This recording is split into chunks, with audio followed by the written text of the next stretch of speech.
And okay, great. Hi, everybody. My name is Don Fitz, and I'm with the Green Party of St. Louis, and I'm moderating the program on Jill Stein Challenging Empire. As we're approaching the election season, and if you've seen TV ads, as obnoxious as they are in Missouri, you see the Republicans calling for the attacks on immigrants that would be even more vicious than they are now.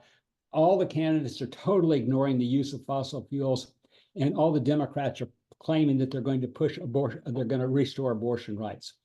I haven't heard any candidate talk about Medicare for all, so I guess nobody in America is suffering for lack of medical care. But what takes center stage in all of this is the Israeli slaughter of Palestinians.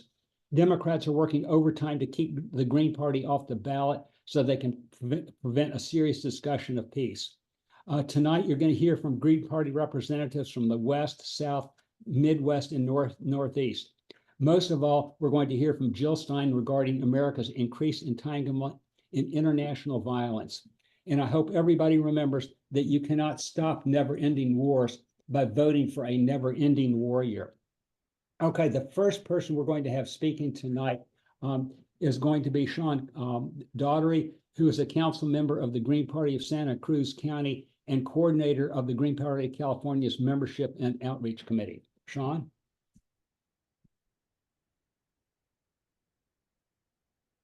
Hi, thanks. It's great to be here.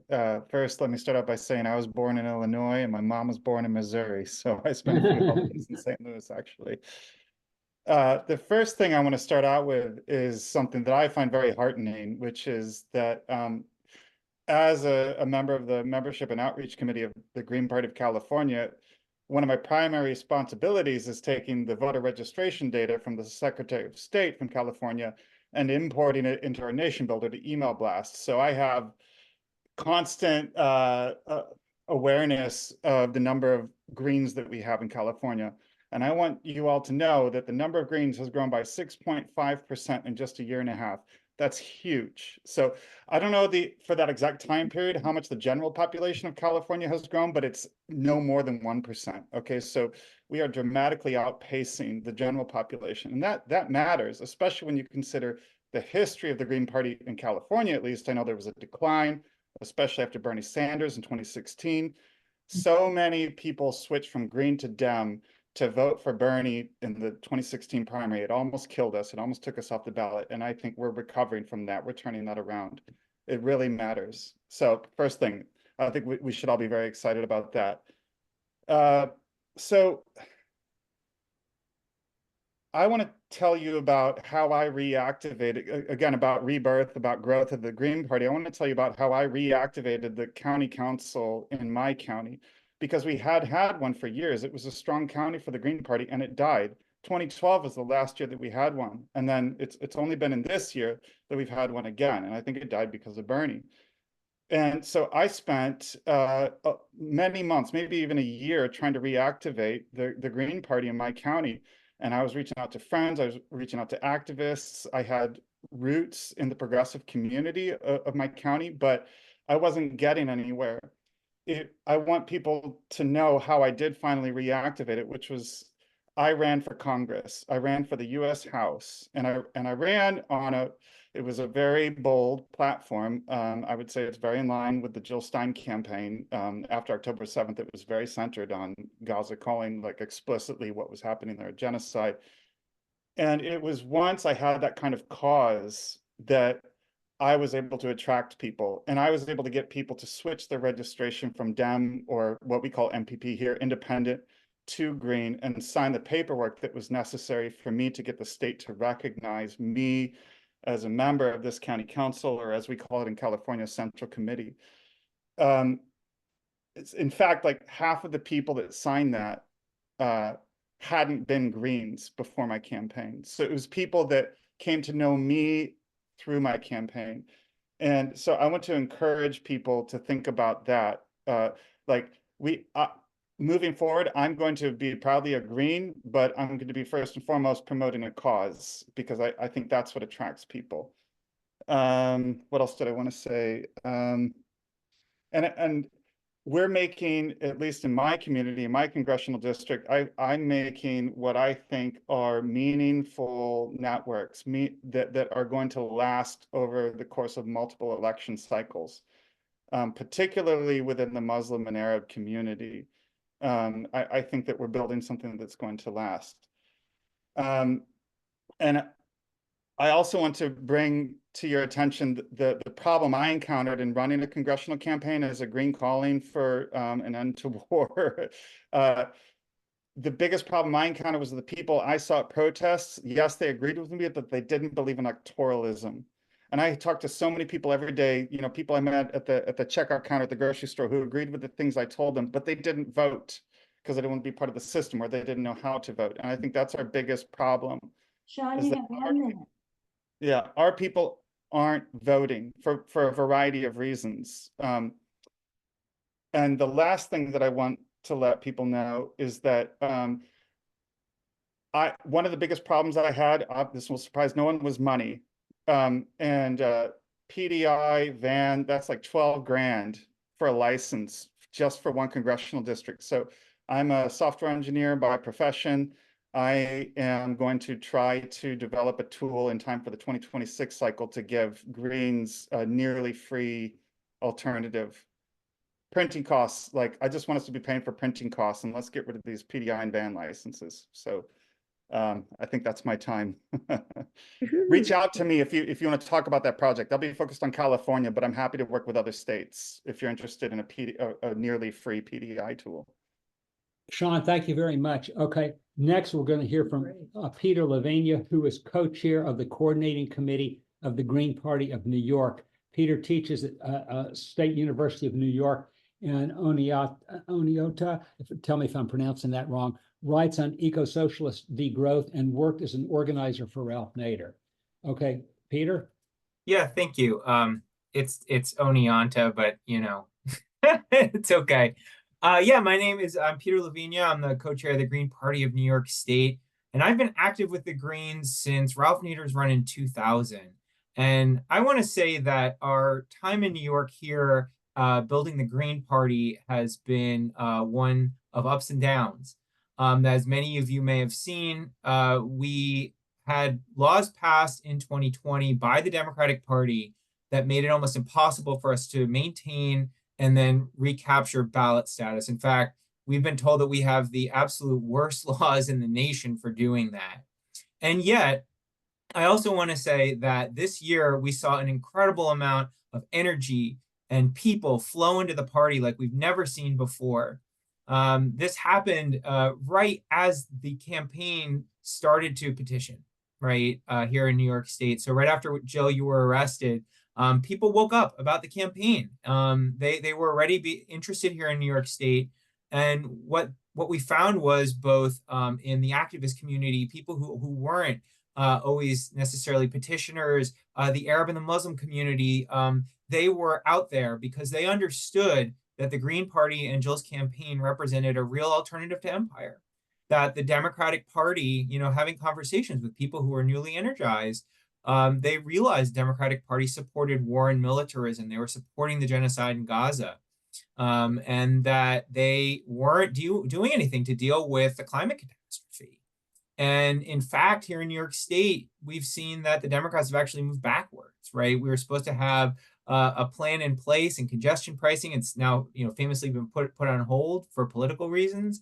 More and more people are coming to us. You know, we're finding volunteers because of Jill, because of this campaign, and because of the fact that there is no alternative, really, you know, to building democracy, to dealing with the collapse of capitalism, to building an eco-socialist Green New Deal. We have found that that people are really energized. And one of the things that I want to say is that I think that we're finding this is going to continue in the future, right? And one of our roles here in New York State is to educate people who are coming into the party. We're finding things, tasks for them to do to build the organization. And we're we're being energized by them, but we're also, we're not going to stop, right? I mean, the problem is, of course, it was very difficult to get on the ballot here, but we're going to engage in a very strong writing campaign here, because I think we're actually going to get people energized out to the polls in November for Jill.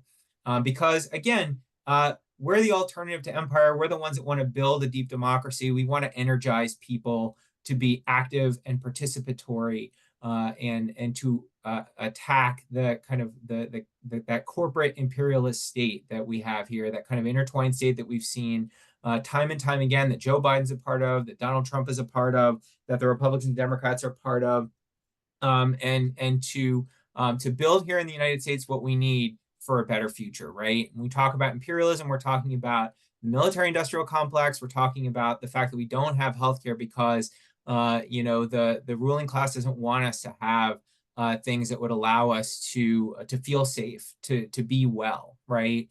They want us to feel overworked. They want us to have to pay. The ecological imperialism that we see that makes us unhealthy and the planet unhealthy, right? That accumulates wealth at the very top. It's the Green Party and the Stein campaign that's talking about this, and it's incredibly motivating to see so many people here, and here in New York State especially, but around the country that are coming into this campaign, and I hope they're going to be with us in the future to build that real alternative, that real initiatory deep democracy, and to build a future that's sustainable for all of us. So thank you. Okay, thank you very much, Peter. Next, we're going to hear from Jennifer Sullivan, who is the national delegate to the Green Party of the U.S. from Florida.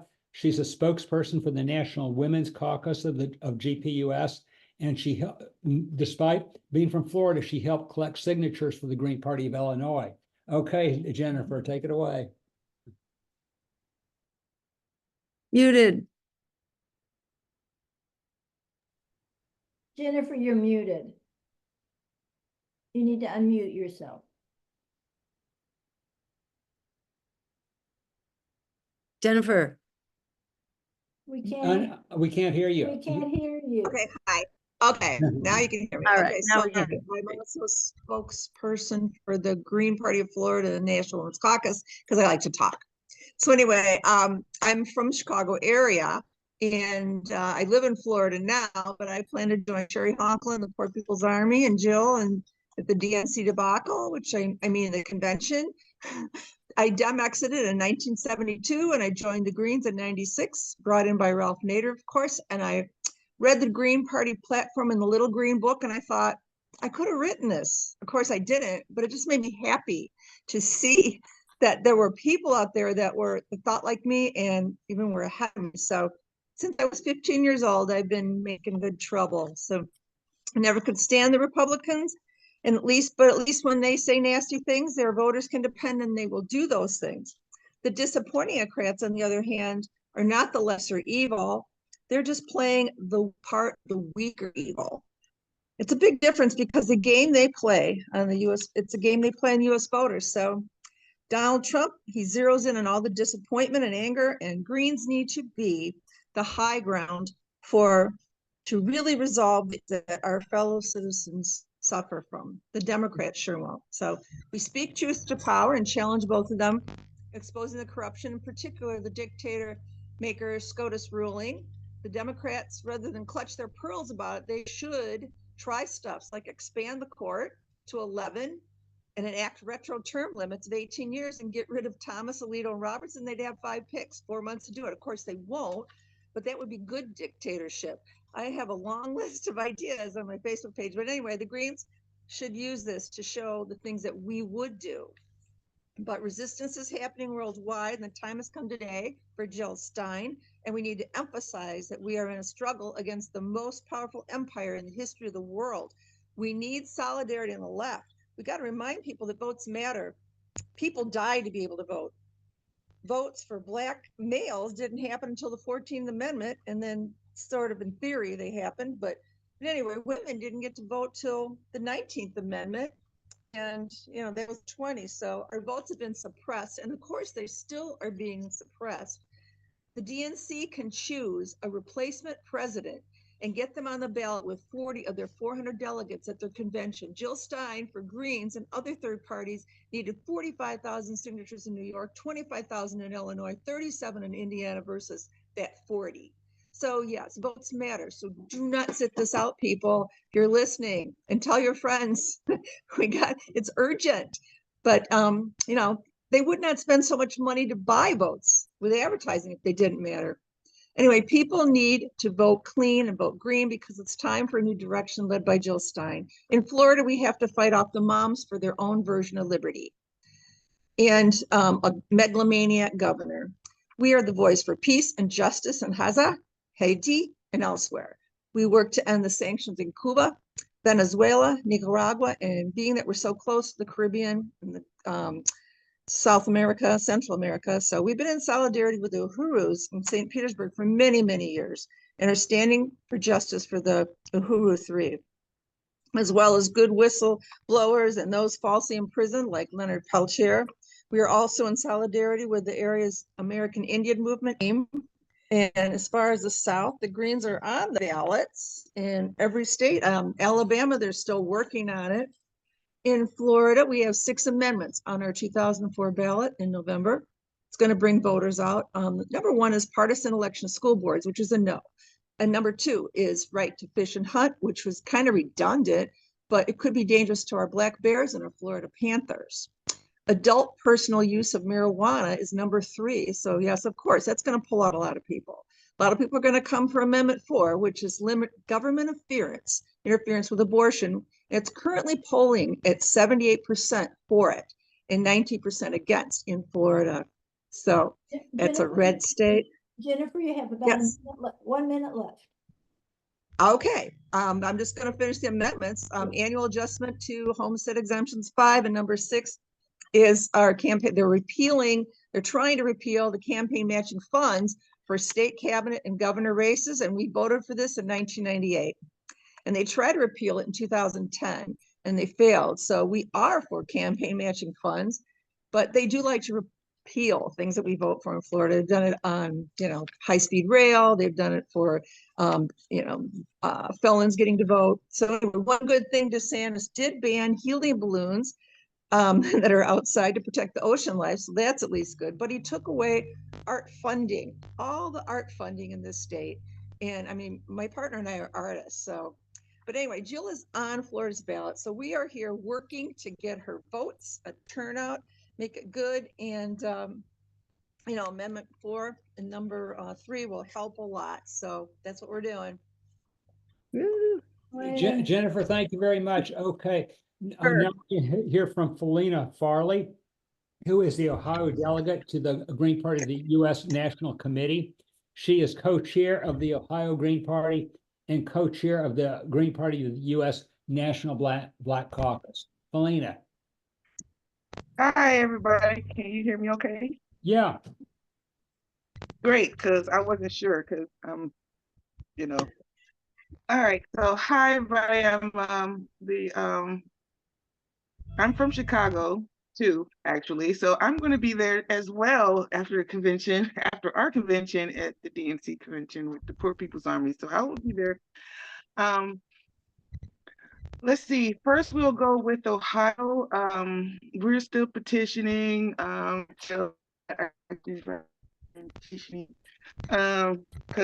it started raining real bad while we're having our 4th of July early, the day before Red, White, and Boom celebration. But I'm trying to get some more signatures, but it started pouring down raining. Anyway, Ohio issue very specifically is the amendment we just passed, the platform amendment about nuclear energy and nuclear technology being labeled green energy and green technology. I mean, we really got to be stronger on this because I'm seeing a lot of pushback that like we need to be educated or something. Like we have to be stronger on pushing back against nuclear energy being labeled green energy. That is definitely something, so that it is on our national platform. It passed with flying colors, thankfully. We have a lot of pushback on that, but we understand it as Greens, but when it comes to the general public, we have a very serious problem with that one. Now for the Black Caucus, I just got out of a Twitter space. They were talking about reparations and everything, but they also wanted to know, they trying to sense if we're not conservative enough when it comes to family or abortion rights and immigration. But I've said repeatedly that, we will get to the root of the problem when it comes to immigration, so people wouldn't want to leave their homes, but they didn't I'm that's still hitting the wall. I also explained that even though there is a lot of Black Americans that are saying they're Trump supporters, they're supporting Trump, they're still attacking us as spoilers. So we got Black Democrats and Black Trump supporters and Republicans both saying we're spoilers, because that is so trained in the Black community. It's just very, very, very trained in. So we have to work on that messaging a lot more. The Juneteenth event, we need a little bit smaller clips of that to help promote. And other Black Caucus issues. Oh, and then the reparations amendment, we're still waiting for that to get posted. It's just the main thing we're focused on is right now, the way it's written, reparations in the Black agenda is like written as one whole section, and we're just saying like reparations and then subsection Black agenda, and then make sure that everything in the Black agenda is linked within our Green Party platform already. Like the Black agenda is the Green Party's platform. So we just have to make sure we're interlinking, the criminal justice reforms and, women's rights and stuff like that. So I think that's it. But yeah, those are my main two issues right now. If anything else in the Midwest, I would say just need a little more time because really, really when it comes to making sure any little discrepancy thrown out. That's all. Okay, Felina, thank you very much. Now we're going to hear from who everybody's been waiting to hear from, who is Dr. Jill Stein, who was the presidential candidate of the Green Party in 2012 and 2016, and is virtually certain to be our candidate in 2024. Dr. Jill Stein, take it away. Thank you so much, Don. Thank you for convening all these wonderful, powerful voices here tonight. And big thank you to everyone for your inspired, incredibly well-informed messages, your hard work. You really are the reason that this campaign is happening, and you really are the promise of this campaign. And, I just want to echo what everybody has said so far. This is really about the work that we're doing together. It's about building for the long haul. It's about, focusing on the issues, because that really is where the energy comes from. Just everything that people have said is just so well informed and thoughtful. And I'm just going to piggyback on that and give you kind of what I'm seeing in this race, the third time that I have run. And it just so underscores the incredible progress that we've made. Gandhi has a saying, first they ignore you, then they laugh at you, then they fight you, then you win. Well, boy, have we gotten into fight you phase. And that is really a tribute to the work that everyone has done. When we've launched our platform for a while, but, Ralph Nader really put Medicare-for-All, called single payer at the time. He really put that into the national conversation. In 2012, we brought in a whole bunch of other things, including reparations as basically a human right for the African-American population, to whom an incredible debt is owed.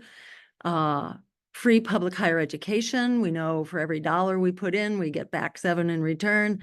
bailing out the students because we bailed out the crooks on Wall Street. It's about time we bail out the victims of Wall Street, you know, all of them, but, you know, in particular, young people who've really been locked out of an economy. You know, housing, we need housing for people. Right now, we've got housing for developers, and we have sky-high rates of evictions and homelessness, which is at record heights.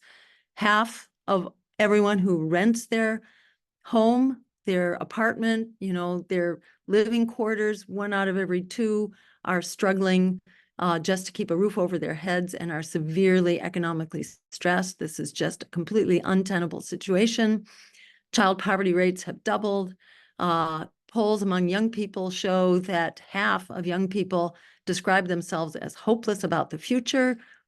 1/4 of young people say that they have considered harming themselves within the last 2 weeks before the poll because things are that desperate. You know, what does that say about an economy that really, for whom young people have become the latest cash cow, and young people don't really have a future, whether you're looking at climate, housing, you know, children, jobs, you know. So we're looking at widespread failure, which people really understand. And that failure is absolutely a product of the power system that we have.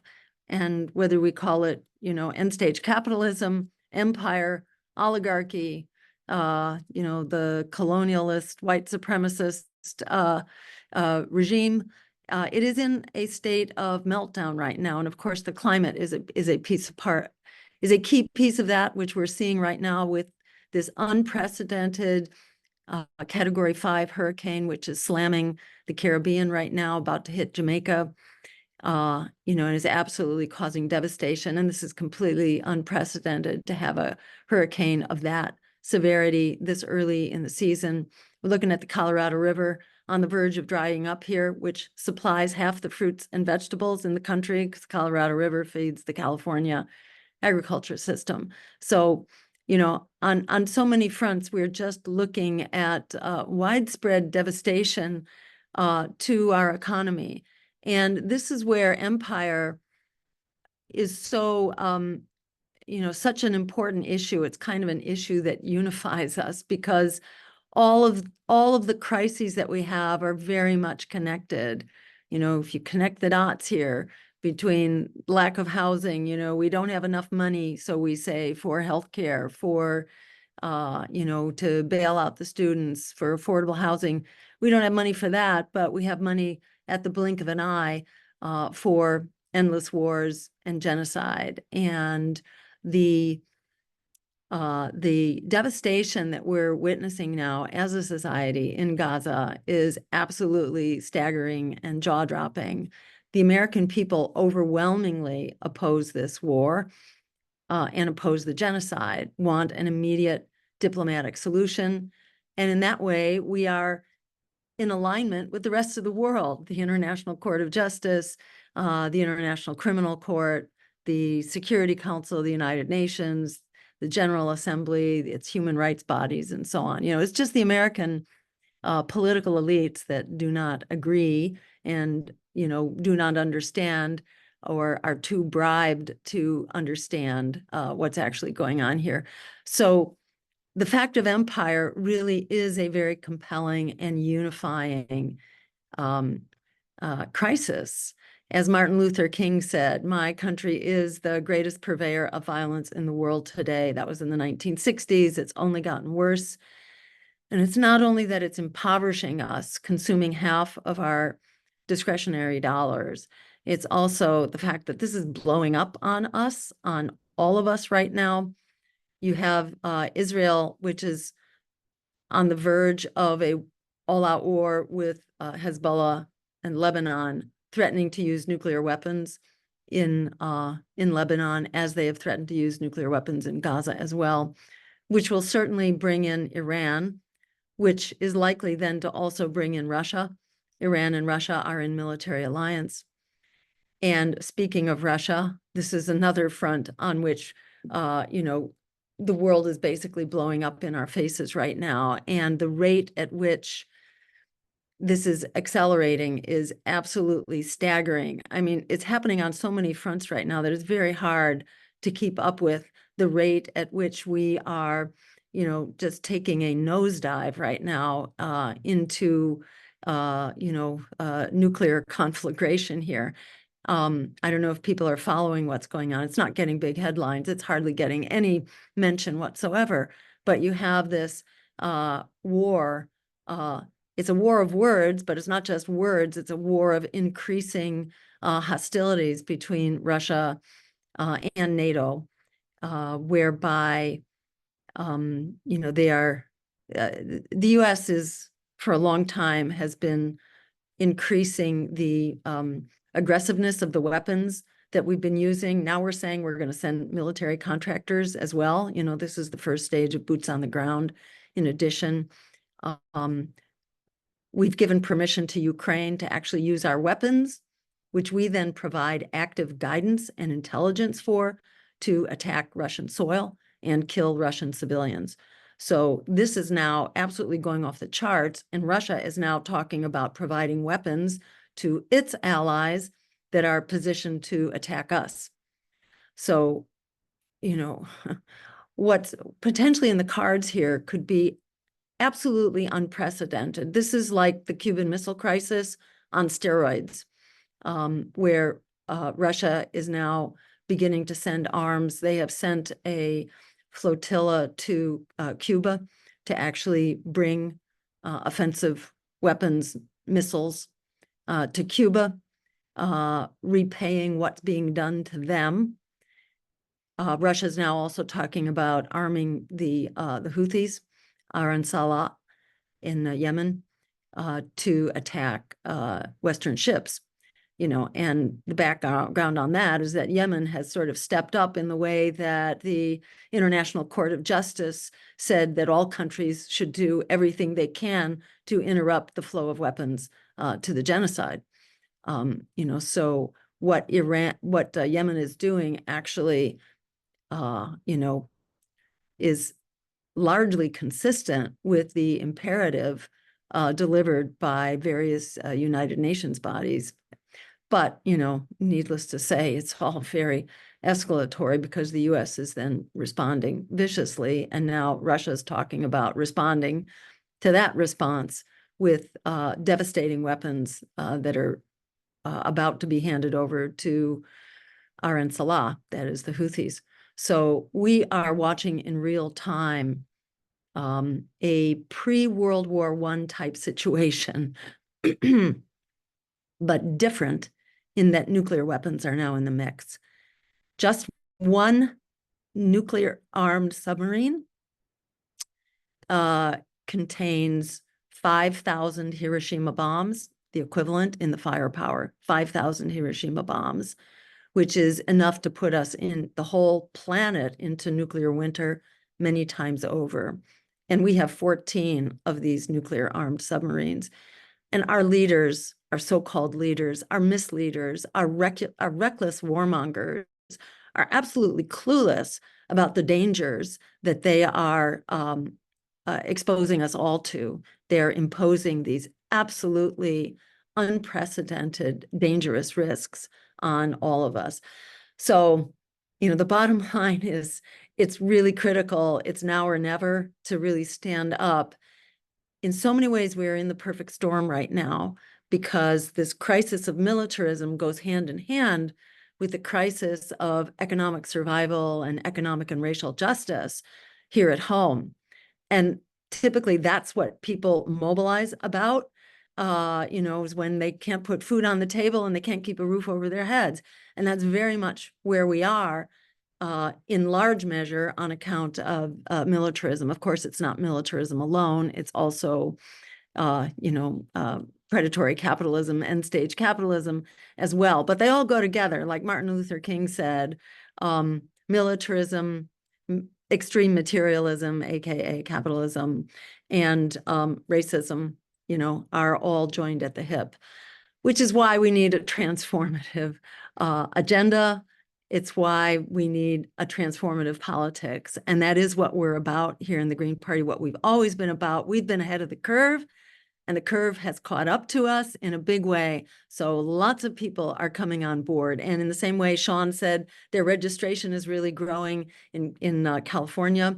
Well, when we go around the country as a campaign, we have so many people who are turning out now that never came out before for anything related to the Greens. And I echo what Sean was saying about this very powerful alliance between the Muslim and the Arab American community that is really experiencing empire in the face, you know, taking it on the chin, up close and personal. They've been on the receiving end of empire for, you know, the last 20 years with our various, you know, wars for weapons of mass destruction and the sequela of that. So, you know, they are providing such an incredible boost to the work of the party. And it is so exciting to hear from people.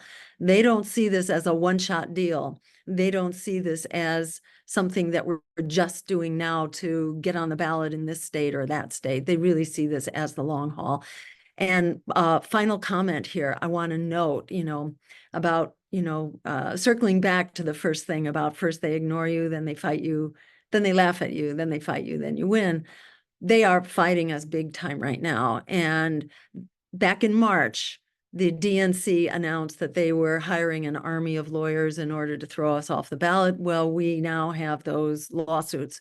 They're trying to throw us off the ballot in Nevada, where we got 3 times as many signatures as we need. So, you know, we're confident we're going to prevail, but they're trying to exhaust our resources in the process. So big appeal, throw some dollars into our fundraising pot if you can, because at the end of the day, this is like, can we withstand the attacks and the assaults of the Democrats? It's really all about going after our resources. And it's not only the legal stuff. We actually now have evidence of something many of us have suspected for a while, which is that they do orchestrate infiltration and basically disruption campaigns within our ballot drives and within our parties. So when there have been very bizarre kind of coordinated things happening in the party now, it may not just be that all of a sudden there were like a group of strange people who came into the party seemingly to destroy it. Well, probably they were on somebody's payroll. The coordinator for basically infiltrating and spying is a good job that pays $65,000 a year. And this is just the one that we happen to see advertised.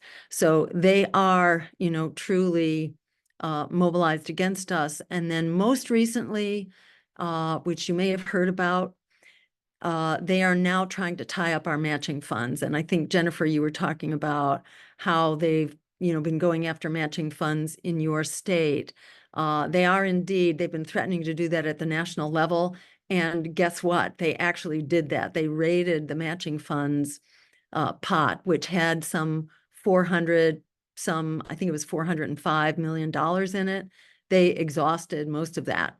They raided that fund and used it for other purposes. And some of us are wondering whether there's a class action suit here, because that money was contributed by taxpayers through a specific checkoff box that said, I am contributing an additional $3 or whatever it was. I think it's usually been $3 in order to provide another, you know, another kind of politics, which is independent of dirty money.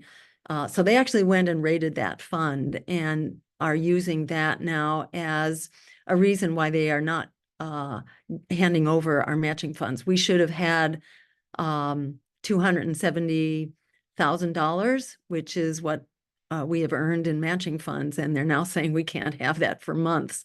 So we are in the battle of our lives right now and urgently need to replace that money in order to continue the ballot drives. And the ballot drives are unbelievable. What Peter was describing, the kinds of energy that's coming out, just coming out of the woodwork, people who've largely not participated in our voting system whatsoever, are really standing up and just putting their blood, sweat, and tears into getting a choice on the ballot that is pro-worker, anti-war, anti-genocide, and climate emergency.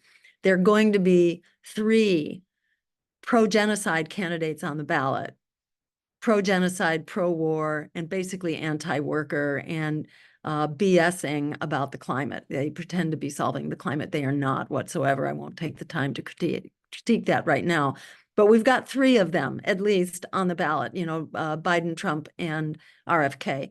Our campaign is the one pro-worker, anti-war, anti-genocide, and climate emergency campaign, which is on track to be on the ballot, if not for all voters, then just about all voters. And if there are a couple of states where we get knocked off on the ballot, we will be doing write-in campaigns. So we're pretty much going to be there running a absolute gangbuster campaign across the country.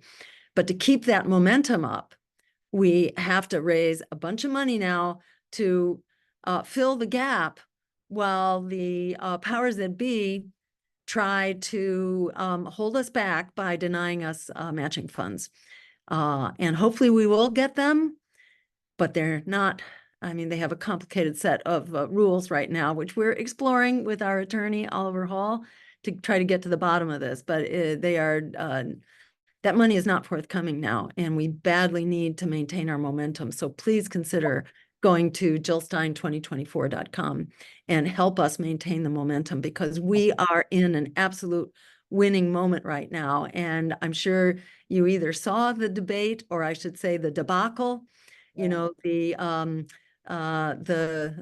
mafioso boss meets the nursing home patient is kind of, the choices that we've been presented as Americans. People have gone ballistic about that, and a whole lot of energy and support has been pouring all the more into our campaign since then. So the stars are lined up for the kind of transition that we have been fighting for and working for decades. So we have everything to thank our lucky stars for right now, and every reason to really double down, to stand up to empire that knows its days are numbered.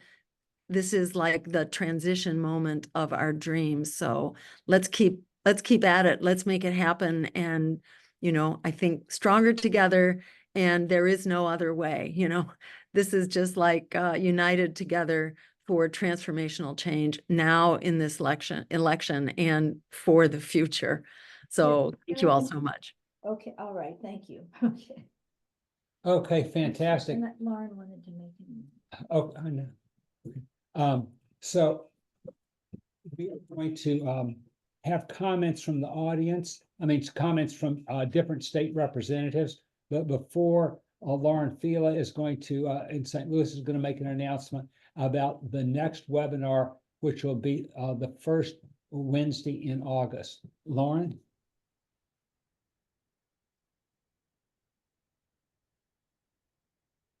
Oh, you're muted. You got to unmute. Thanks, Don. Yeah, thanks everybody for coming. This webinar has been fantastic. Thanks to Dr. Stein. And yeah, we have an amazing webinar coming up next month, August 7th. I'll put the link in the chat in a minute if people can want to go ahead and register for that. But it's going to be on anti-colonial free speech and how the government is using laws and the legal system to oppress that. So Dr. Stein will give the introduction. The moderator will be Nick Cruz of Revolutionary Blackout Network. The webinar will feature Amalia Shatella, chairman of the African People's Socialist Party, to talk about the Uhuru 3 trial that was mentioned before by Jennifer, which was actually going to be a historic, very significant free speech trial in Tampa, Florida. So we'll be mobilizing for that. We'll be hearing from Tara Hauska, who's an Indigenous lawyer and activist, and she'll be talking about the extreme police force that they face when the water protectors are trying to protect rivers that run through their own treaty territories. We'll hear from Renee Johnston, who is a co-host with Black Liberation Media, about updates on Cop City, and in particular, how there's not just one cop city in Atlanta. Her research has actually found 47 states have cop cities that are trying to basically inflict a militarized police surveillance state across the country. Rick Lass, Jill's ballot access director, will be talking about the Green Party's uphill battle with laws that have recently changed in New York and Illinois to try to keep us off the ballot lawsuit that was filed in Nevada to try to keep us off the ballot, and the Green Party and Jill's team's relentlessness to fight back against that. We are planning to have a Palestinian speaker. He is from al-Kahir. I'm not sure if he'll make it. If people have been following the news this week, their village in the West Bank was this week is being destructed by bulldozers from settlers, and just today settlers with the assistance of the IDF have shut off the water supply. So I will be putting in an update if that'll be possible to hear from him still. But I'll put that link, as I said, in the chat. Please register for August 7th. Thank you so much, everybody. And we are promoting people to panelists now, the people that are pre-confirmed to make comments. So we'll be adding everybody in alphabetical order of state. Thank you. Thanks. Okay, folks, we're gonna have to be brutal on time limits for comments or questions because we have a bunch of people who want to say something. So first of all, we're going to hear from Joy Johnson in Alabama. Then we're going to go to Kristen Zabrowski in Georgia, and then Patrick Bosold in Iowa. So Joy Johnson, you have the floor. Hi, Joy. I don't deserve this honor, but anyway, here I am. So I put in a question that I think is related to end of empire thinking. I'm an educator, and in our state, they just passed a law this year for public funding, of the voucher program. And I'm obviously against that. But more generally, I'm really concerned about how our education is turning into job training as opposed to education. So, which I do think is totally bound up with capitalism and exploitation, and you get my drift. So, Dr. Stein, anyway, that's my 2 cents. Okay, fantastic. Okay, next we're going to hear from Kristen Zabrowski in Georgia, and after that we'll have Patrick Bosold and Chibu Osonye in Illinois. Okay, so Kristen, you have the floor. Thank you. As Greens, feminism is a key value, and the Georgia Green Party appreciates your commitment, Dr. Stein, to request that the ERA is published on day 1 of your presidency. Expanding on this foundation, recent revelations from the CAS review, clinician whistleblowers, and a growing number of detransitioners have shed light on a pediatric gender industrial complex, where life-altering decisions are often made based on treatment protocols, which have been shown to cause iatrogenic harm, while too often failing to deliver the long-term benefits promised. Adolescent girls are being disproportionately affected by these practices, particularly girls who will later find themselves to be same-sex attracted.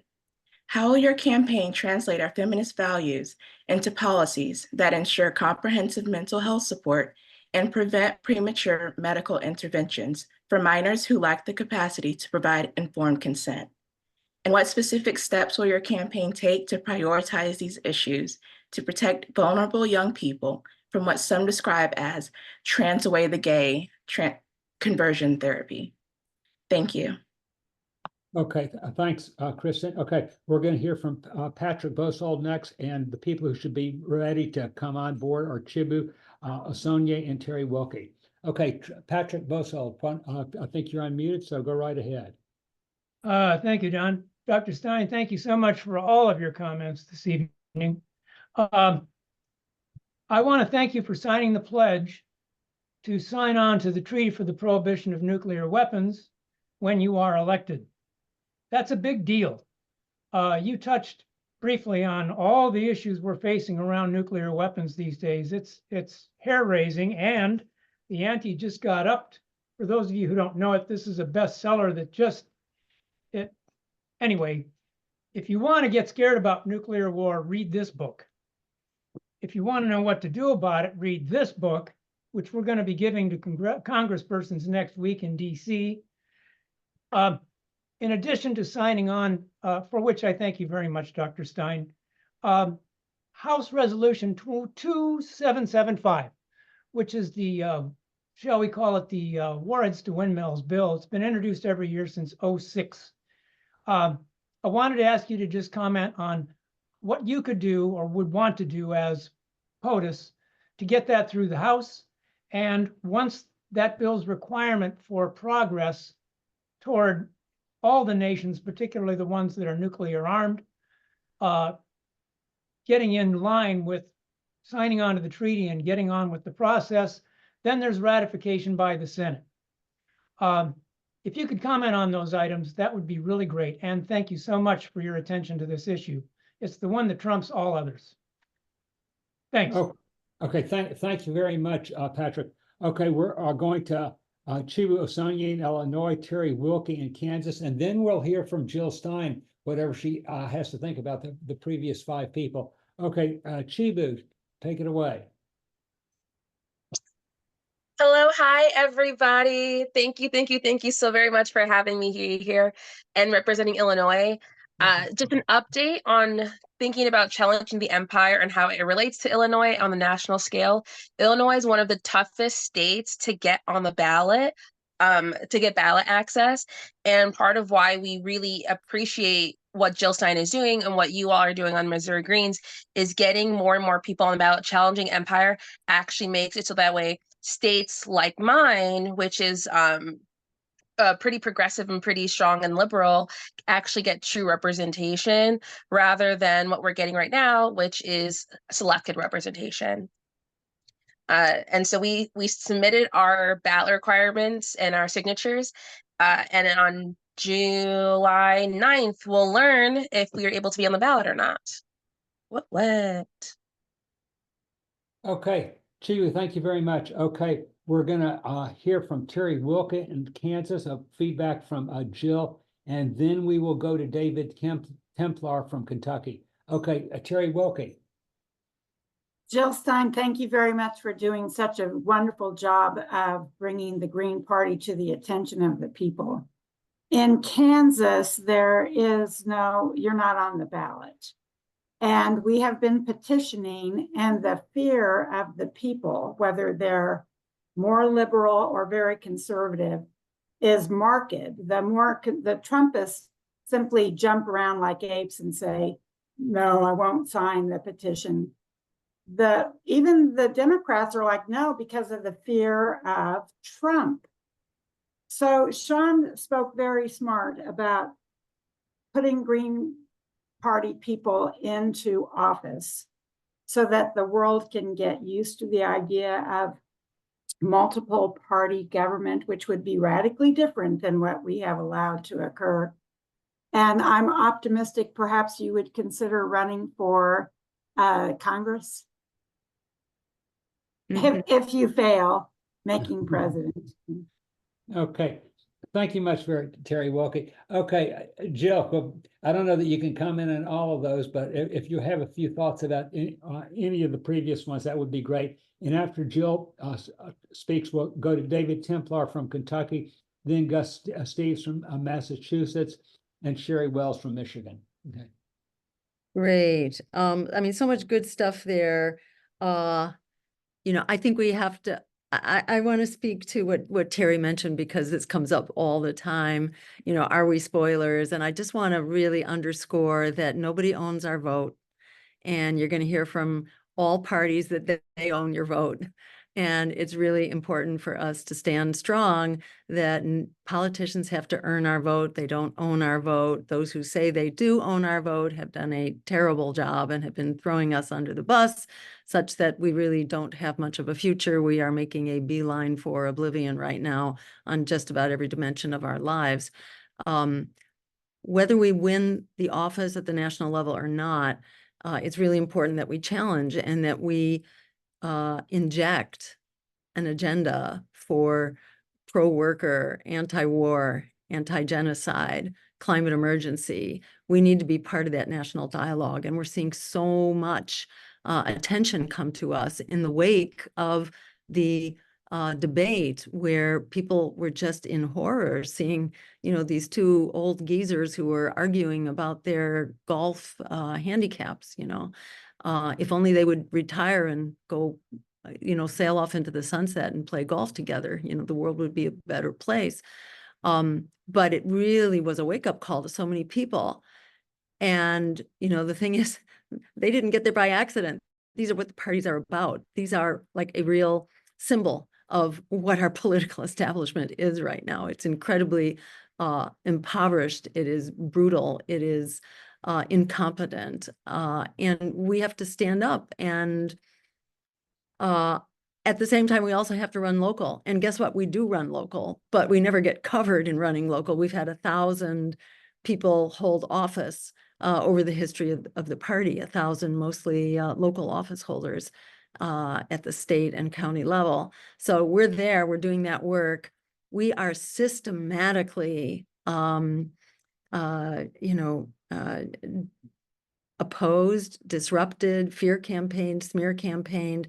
We are the strongest non-corporate party that's been around for at least a generation or two. There are many other non-corporate parties that have come and gone while we live to fight another day. And it's really important that we don't fix this by surrendering, to the forces of empire that are trying to tear us apart. We have to keep fighting. And, I believe we have to fight at all levels. And, I think running for Congress is a great thing. I think running for local office is a great thing. And I think the more people that do that, the better.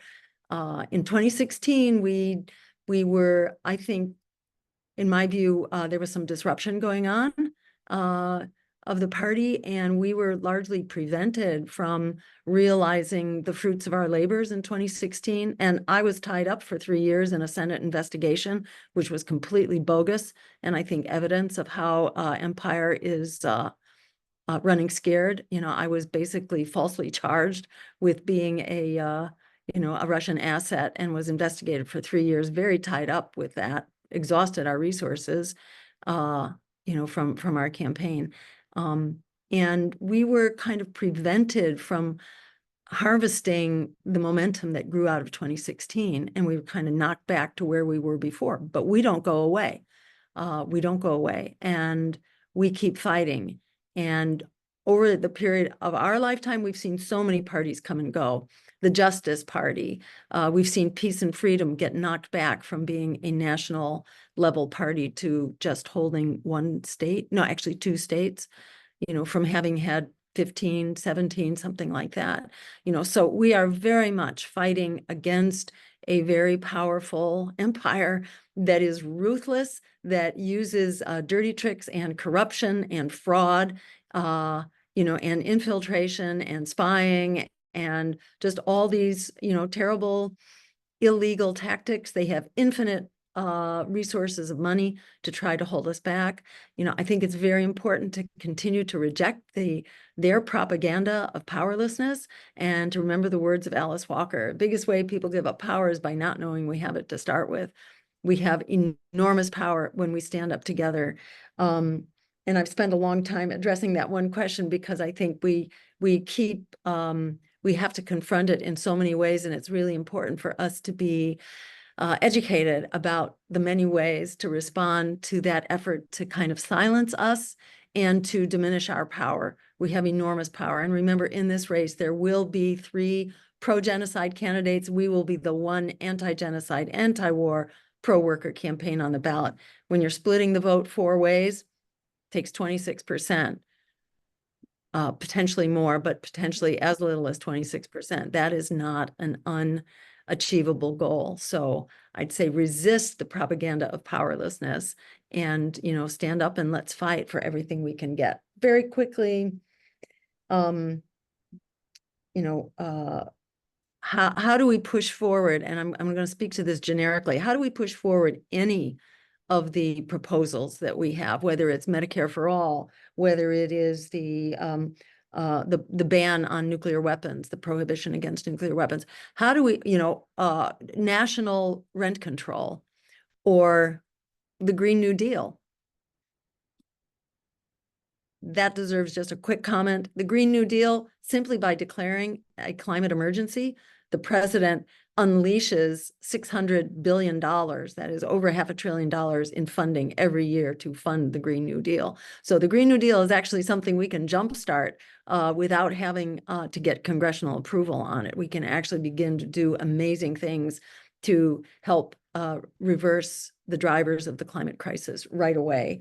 So Jill, about another minute, and then we'll go on to Great. hear some other questions. Great. And then just very briefly, how do we pass really urgently needed legislation that the Congress will not support? Number one, we have a lot of great green candidates running for at the level of Congress right now. And if there is a grassroots movement that could bring us into power, it's bringing a lot of good people into Congress as well. But beyond that, we would bring back an old-fashioned strategy called town hall meetings, where representatives have to meet with their constituents. They don't, because now they only meet with their donors. So we will hold them accountable. We will shame them into meeting with the people they're supposed to be representing. And we'll also bring back the institution of congressional hearings so that people can be educated. How did we get the nuclear weapons treaties, of the 1970s and 80s?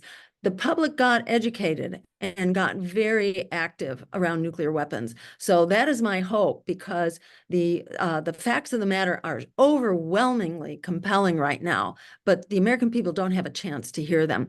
The president has the bully pulpit, but beyond the bully pulpit, we can also recreate congressional hearings to help educate the press, educate people, really help raise the alarm about what's going on the existential crisis of the climate, the existential crisis of endless war that's really going nuclear right now before our very eyes. So by informing and empowering the American public, I think there are no limits to what we can actually achieve in moving forward really critical and important legislation. Thank you. I'll stop there. Okay, you're on. Okay, thank you very much, Jill. Okay, we skipped over Delaware, so now we're going to Ayesha Nasser, and David Templar will get to you next. Okay, okay, Ayesha, go right ahead.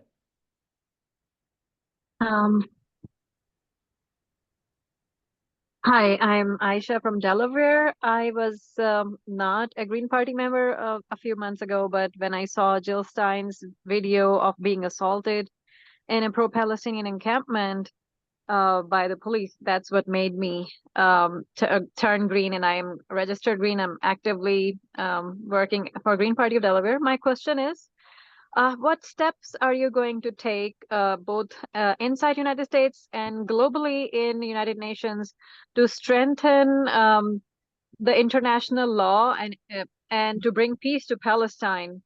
Because most of the Congress and Senate is almost owned by IPAC.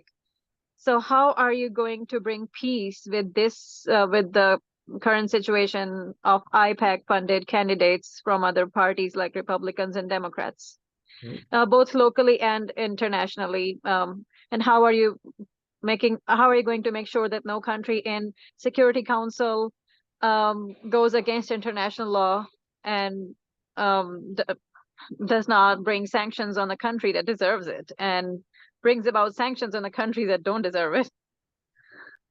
Yeah. Great. Okay, thank you very much, Aisha. Okay, now we're going to go to David Templar, and then we'll go to Gus Stevens from Massachusetts and Andy Ellis, and Sherry Wells from Michigan. Okay, David, go right ahead. Okay, thank you. I just want to, it's an honor to be on here to talk with you all. I actually got to meet you, Dr. Stein, when you were here in Lexington back in March. I guess my big concerns are, well, one thing I was going to say quickly is we're still working on getting Kentucky on the ballot here. One issue that we've been working on too with the Green Party is ranked choice voting. Other things I would like to see addressed is to outlaw closed primaries and see if we could get the League of Women Voters or some other nonpartisan group in charge of the debates again, so that it'll become open to all parties. I don't have so much a question as much kind of something to think about. I know that there's people on this webinar of all ages all over the country.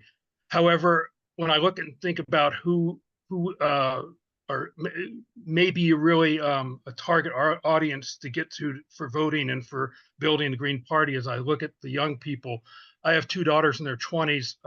My oldest daughter, 24, has already decided she's voting Green this year, and I'm just wondering if there's some way the Green Party can, through all the social media avenues that are out there today, whether it be TikTok or Instagram or whatever, if there's some way we could reach like the Gen Zs and the younger generation, because these are the generations that I talk to who they're the ones that are saddled with student loan debt. They're the ones that are struggling with healthcare, and many of them have their own health issues. And they're also the ones that are coming out of college that are the promise of the American dream is just, it's not there for them. And I think if we can really somehow reach them through the social media access, there's where our future voting bloc is. That's, I think, how we can really grow the party, because the young people are the ones who really see what the issues are today, and they're the ones that are really fed up with the way this country has been going for some time. So thank you. Okay, David, thank you very much. Next, we're going to have Gus Stevens from Massachusetts, and Sherry Welsh should be ready, and then Les Hahn from Missouri. Okay, so Gus, Steves, go right ahead. Thank you, Don. Hi, Jill. Thanks for running again and for being out in your and being from Massachusetts. And one of the things that you brought up, I'm here. I don't care about that. One of the things that that you brought up earlier is about the importance of standing up to militarism. And in the last week or so, we finally saw Julian Assange, who was a hero of the anti-militarist campaign, finally get released. One thing that I'm really concerned about, both from seeing what the US government did to him and Edward Snowden and Chelsea Manning and other reporters for doing various things, and being a reporter myself. One of the things that I'm really concerned about is figure out how our government can fix the mess that we now have regarding corporate control of our media. If you're elected, how would you work to protect the rights of reporters to be more than just propagandists for the corporate world, and for the government and for the NSA and similar cronies, and get us back to having a genuine media that reflects the needs of the people?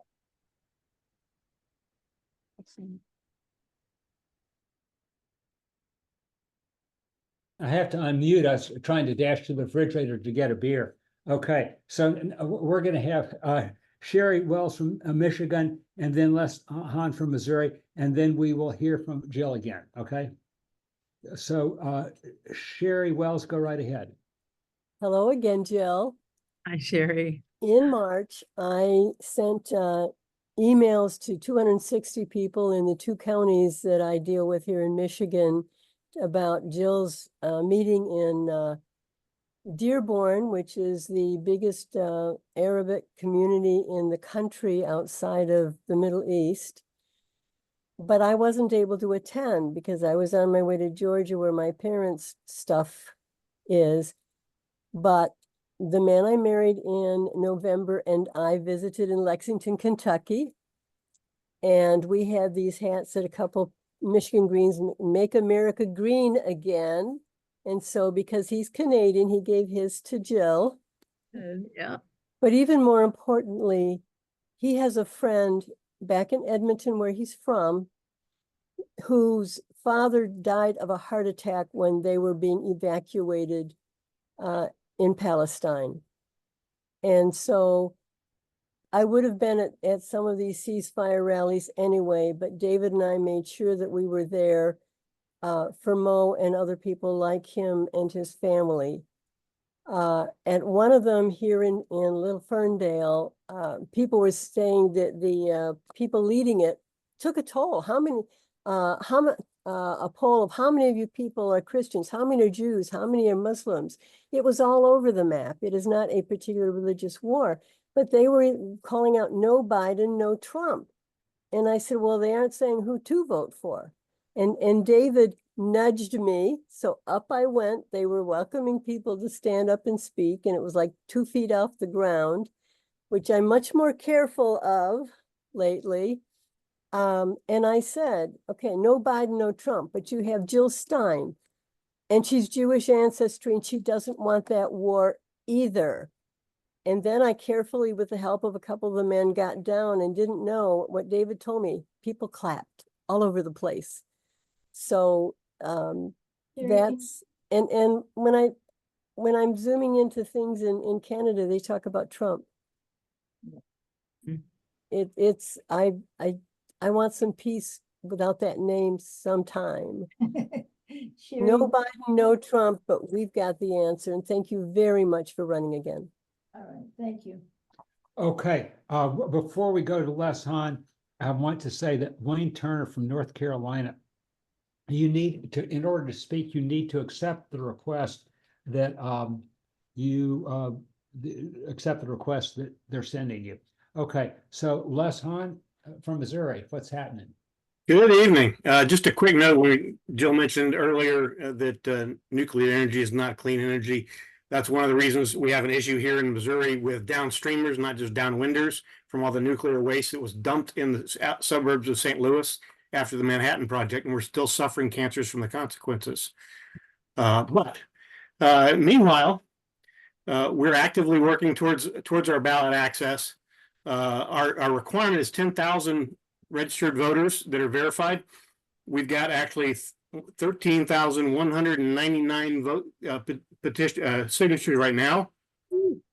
Our objective is 15,000, and our deadline is not until Monday, July 29th. So we've got our state convention coming up this Saturday, where we're gonna validate some of the signatures, get them all notarized, start the consolidation, and then spend that whole last weekend in July hunkered down in a B&B with keyboards and pencils and vetting everything and getting it all assembled and numbered and compiled to turn into the Secretary of State that Monday. So we're pumped. We didn't quite make it in 22, but by golly, we're going to make it in 24. Awesome. Woohoo. Oh, okay, so we're going to have Jill again. Now, Jill, so we're going to give you 4 minutes. And so we're going to beep you at 3 minutes and say you got a minute left. Okay, go right ahead. Okay, let's see where to start. Someone earlier in the group here commented about ranked choice voting and about reaching youth and social media and TikTok and all that. And we're all over it. This is definitely our fastest area of growth right now. Polls show that it is young people, in fact, who are attaching to the campaign.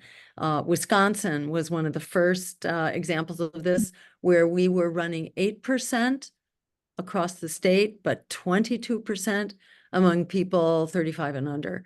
So yeah, I mean, that is where we are breaking through right now. We are breaking through I wouldn't call it a glass ceiling. It's like a cement ceiling, the effort to keep us silenced and out of coverage and out of the media is intense. And it happens through many channels. We are shadow banned on social media. I am shadow banned, meaning deprioritized in all of the in the algorithms. There's a lot suppressing us. So it's not easy to overcome this kind of censorship. Gus had mentioned about, censorship. How are we going to restore free speech and, the free press? And let me say one thing that we will do on day one is initiate an antitrust lawsuit against corporate consolidated media so that we can begin to have a diverse media ecosystem again, with journalists and reporters who are accountable to everyday people, not to major corporations who are getting their money from, the big tech and the war contractors and all that. So that's definitely a big piece of this. Yeah, all right. So that'll keep me well under 4 minutes. Just a few of those major observations at this point. There's so much here for us to keep fighting for. And, if you look at any one of these issues from the point of view that we're relatively powerless, then it's really hard to move forward. But if you acknowledge that we have the power of our numbers, putting together 68% of the American public that opposes genocide, wants an immediate ceasefire, 44 million young people locked into student debt, half of all renters who are struggling to pay rent. We get to a quorum very quickly here where we can mobilize that power. And what goes on in a presidential race is that we do intensive outreach across the country, and we need every one of us to be a part of that, doing outreach in our state and working with us in a coordinated way. We've got some really good field coordinators right now. Patrick, I'm forgetting his last name, but we have some really wonderful people. And if you sign up on our website, jillstein2024.com, and join the field team, you'll get plugged into some really good coordinated work. We are being very mindful in this election that we don't want to go through all this trouble simply to spin our wheels, and wind up exactly where we were before. And let me say, we haven't done that. I think we have progressed. The traction that we're getting right now is very much because we have been making progress and we have refused to accept this propaganda of powerlessness. We have insisted on defining every election as a win. We decide what the win is, and we build off of the success of those wins. The American public has caught up to us now. The largest demographic is people who consider themselves politically independent. The challenge is to get the word out, and there are institutions right now that systematically crush our voice, our appearance, our presence. We are systematically canceled. We're being canceled all the time, but we keep breaking through in spite of that. That's the way it works when you're fighting an empire. That's how they roll. And we just have to keep standing up with the courage of our conviction and understanding that we have to be in this fight like our lives depend on it. And they absolutely do. But we do have the power of our numbers and our values to break through. So I'll stop there. All right, thank you. Okay, Don. Okay, we're going to hear from Wayne Turner from North Carolina, Barry Bindar from New Jersey, and then from Justin Phillip from Oregon. So Wayne Turner, go right ahead. Thank you for having me. Thank you for your candidacy, Dr. Stein. I've worked on every presidential campaign for the Green Party from 2000 until now. And I've worked twice on your campaigns and look forward to working on it again. I am the Green Party's gubernatorial candidate in North Carolina, and we are running to retain our 2% of the vote to get ballot access, which we think we have a pretty good chance of doing here. It's certainly been true that young people have been extremely energized by the events going on around us. Some people are still in the thrall of the Democratic Party, but most of those people are falling away every day. Even the members of the DSA no longer know what to do. They're prevaricating and not talking too much about voting for Democrats. The state of North Carolina, the person from Alabama mentioned that she was worried that education was becoming a tool for use by the capitalist classes to provide very narrow training for people graduating from school to be immediately employable. And the Republican Party here has made that explicit. They want people only in school to learn how to do jobs for capitalists in the shortest, quickest time possible with the least training possible. And they're destroying the public school system to do that. So it's really a worry for people here. Of course, a lot of people here are also in the Arab community, and we have tremendous support among the Arab Muslim community right now because of our stance on Palestine. So we are poised to do better this year. Thank you for your candidacy, and look forward to your answers. Thank you.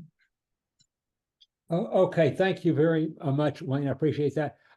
Before we go on, I want to announce that what we're going to do is we're going to go through all the states, where people have responded, and then next thing we do is we're going to go to states that have not had a representative. So if you're from a state who has already had somebody as a speaker or as a commenter, that'll be the third tier of people. And I don't know that we'll have time to get to that. Okay, but the next person we're going to go to is Barry Bindar from New Jersey, and then we'll go to Justin Phillip from Oregon, and then Barbara Laxon from Pennsylvania. So Barry Bender, go right ahead. Hello, Dr. Stein. Good to see you again. Hey, It's Barry. a long way from our state convention in 2023, for sure. I wanted to comment the title, Challenging the Empire. In New Jersey, the empire is striking back because we're having our social media shut down. And yeah, they're getting very restrictive. In New Jersey, actually, the state legislature just passed a law gutting something we refer to as the OPRA, Open Public Records Act.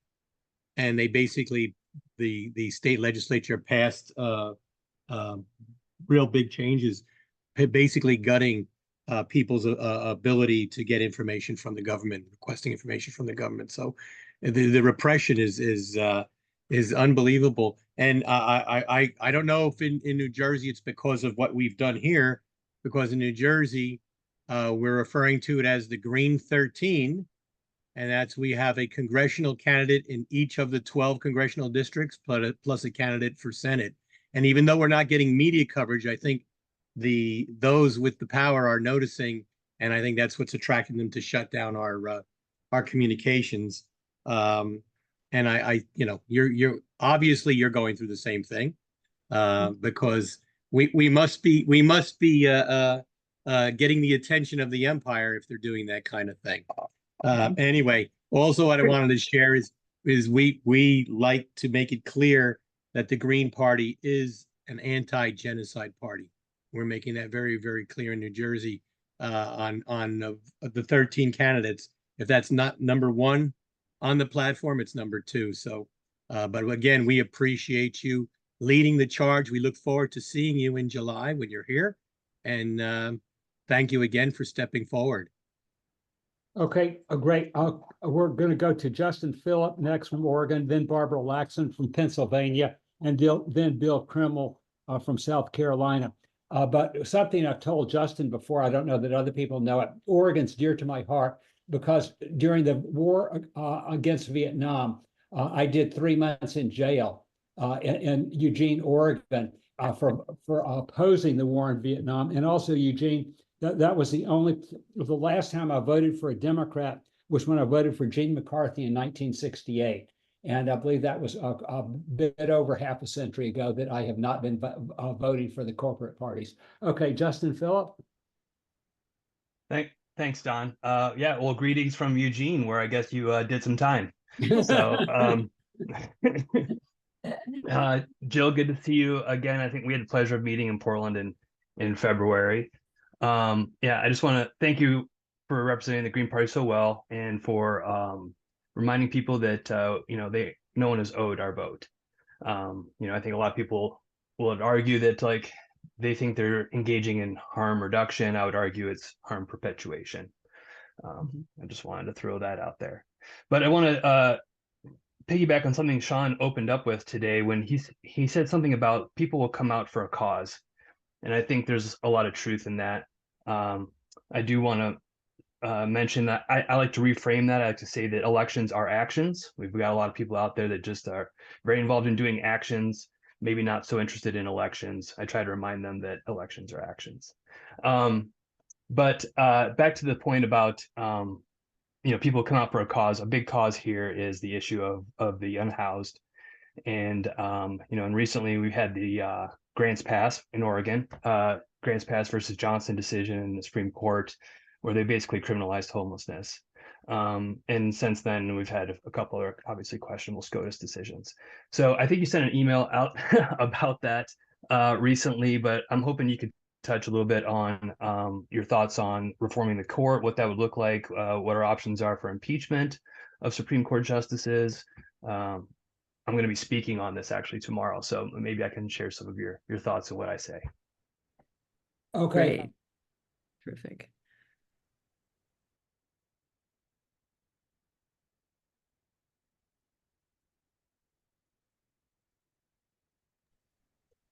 Thanks, Don.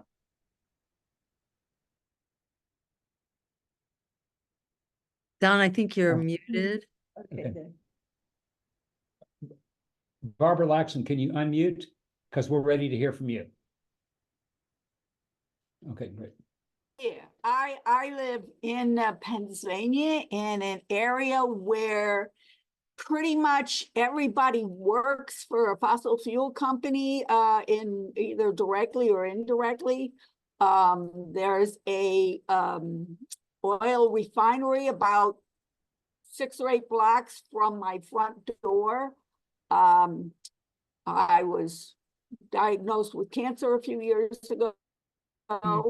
Of course, I can't prove any direct cause and effect, but there's a lot of things that people don't understand about the fossil fuel industry, including I work with a group that, but what people don't understand is plugging a well once doesn't mean anything. Unless and until they develop and mandate something that's permanent to plug those wells, they need to be replugged for the life of the planet. And yet, of course, they want to keep on drilling and drilling and drilling. And it's you know, it's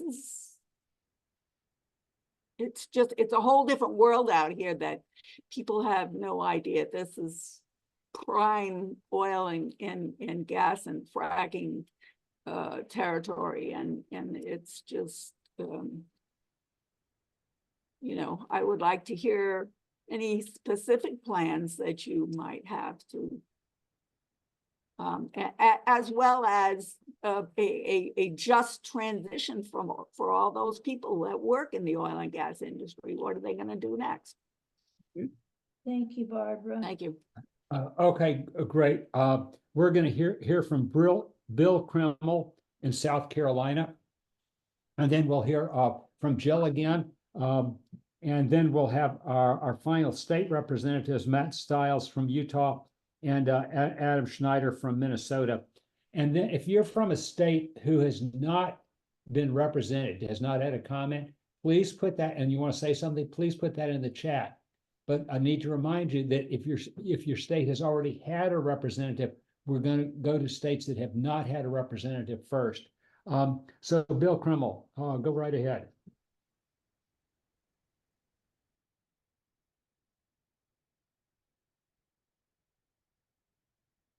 No, he's muted.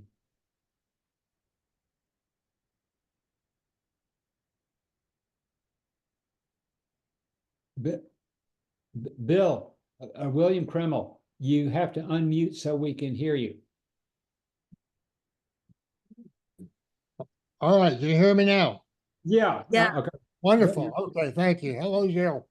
Hey, Bill. I just made a 5-figure buy in central South Carolina, Columbia, Richland County, Lexington County, so forth, in which I referenced the fact that when I first ran for the Senate against Fritz Hollings in 1980, the national debt was $1 trillion.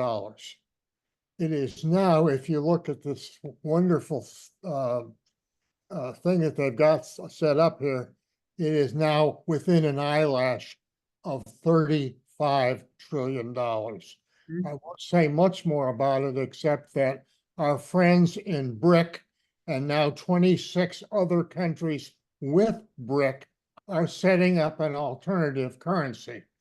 The dollar will not be the world currency for very much longer, okay?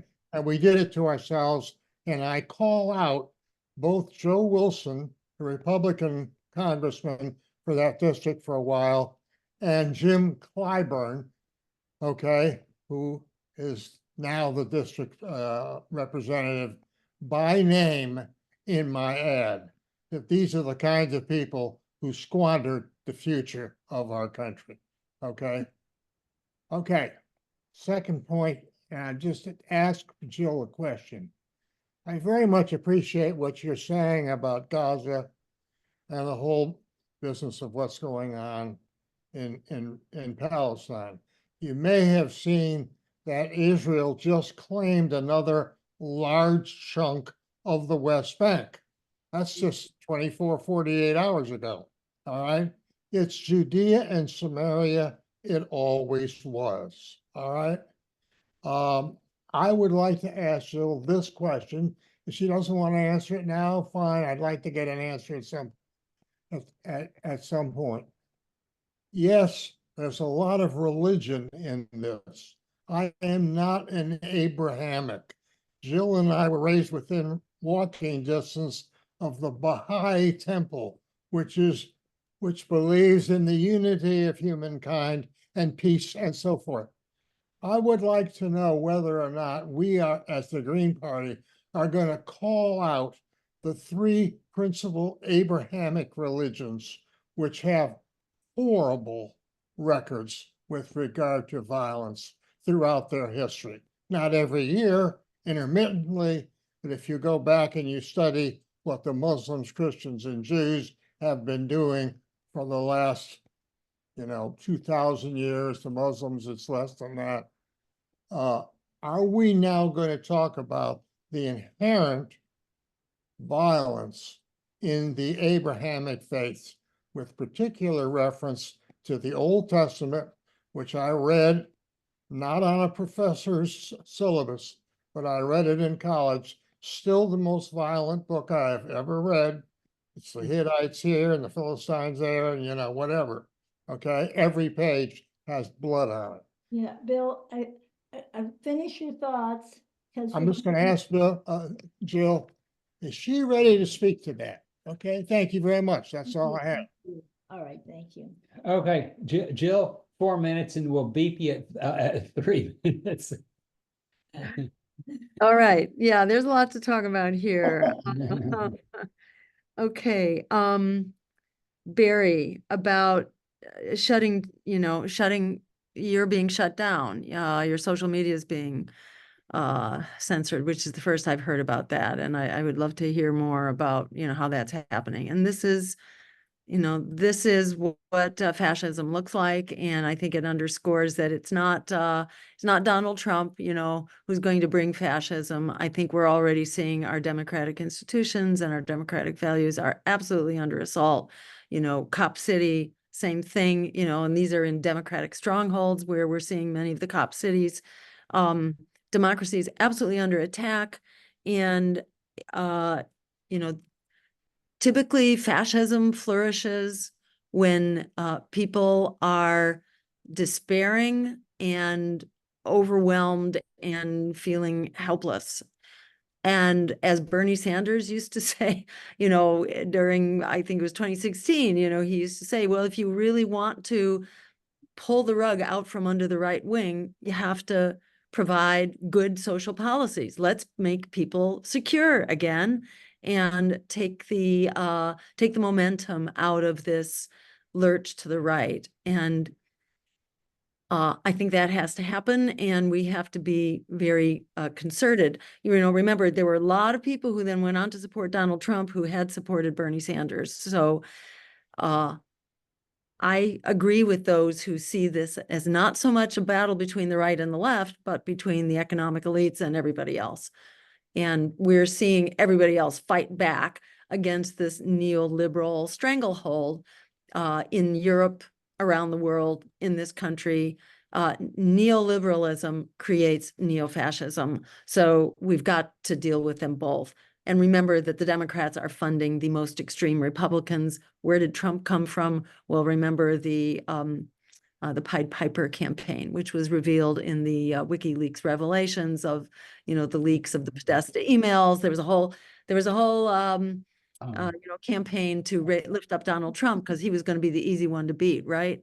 So the Democrats were promoting him, especially in the media. Well, even now in 2022, the Democrats were spending $50 million promoting the most extreme right-wing candidates in the primaries.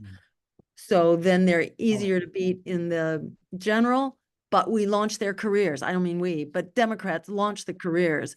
So, because these nutcases go on to then do other things. They win other campaigns.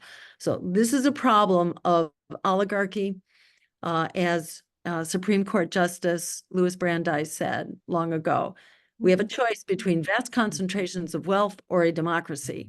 The more wealth gets concentrated, this is what corporatism is and corporate socialism.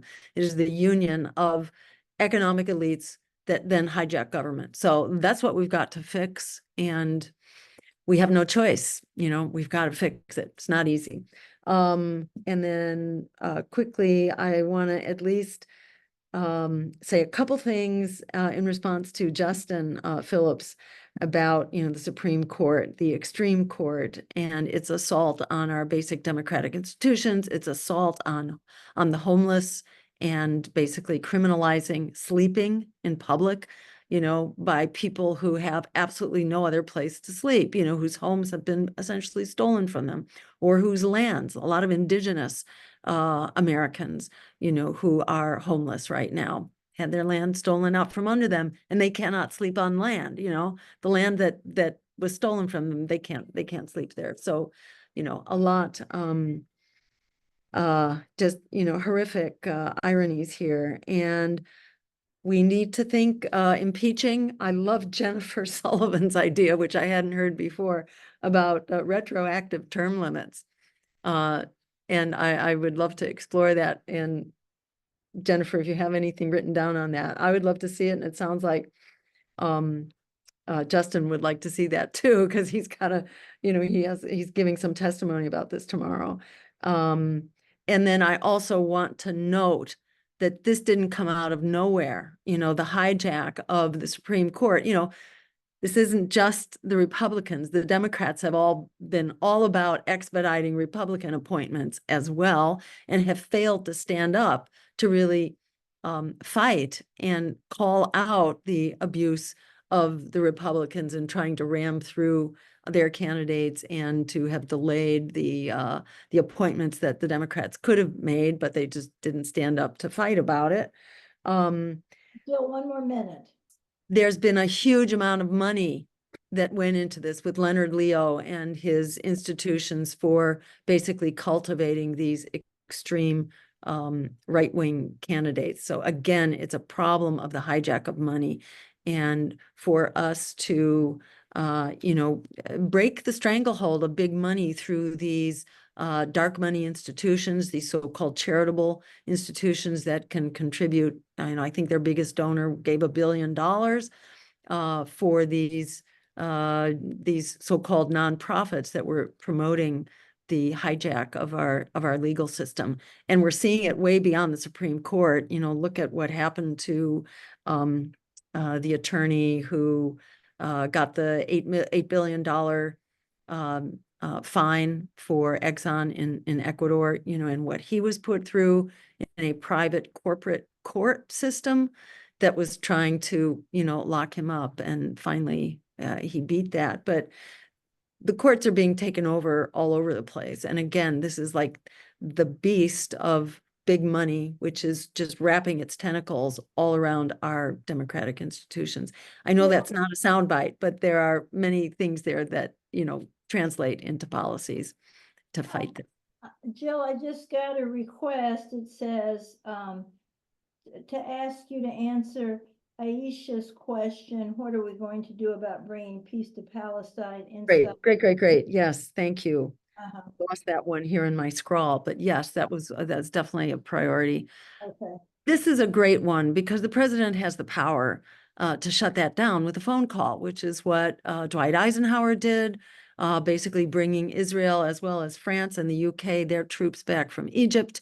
And also Ronald Reagan, not known to be a great peace advocate, he did the same thing, making a phone call to Menachem Begin back in the 1980s when Israel had followed the PLO, which was the Hamas of its day, supposedly, this so-called terrorist force that could not be redeemed. They were beyond redemption. Well, the PLO went on to become the PLO of today, so it's not like this is an excuse to be killing people off. But Ronald Reagan basically picked up the phone and told Israel, you have to stop your massacres in Lebanon, which was what was going on around, Israel pursuing the PLO into Lebanon. They were just conducting massacres. just like they're doing now. And Reagan said, stop. We have the power to stop it. We don't need a UN resolution. It can just be stopped. And Joe Biden pretends like he wants to do the right thing. And he actually went to the great length of proposing a ceasefire resolution before the Security Council, and it passed, but it didn't do any good. The US has the power to stop this. We are funding this war. We're providing 80% of the arms for this war. We provide the intelligence and we provide the diplomatic cover. So we can absolutely stop it we can stop it by telling Israel to stop it. We can also stop it by withholding our weapons. And US law actually requires that we withhold our weapons from Israel. It's illegal to be transferring weapons to countries that are violating the delivery of humanitarian aid, that are violating international law, and that are violating nuclear weapons treaties. And Israel is doing all three. So there is the complete basis for shutting down this genocide right now, and for basically, continuing that, ending the flow of weapons should be expanded. And we should have a national BDS system that should be international. As Aisha, you suggested, this should be international. And as far as how to get everybody to comply with it, well, most of the world, is ready to do this. It really requires the US, I think, to lead the way because people are afraid of defying the US. The other countries will do the right thing if we step up.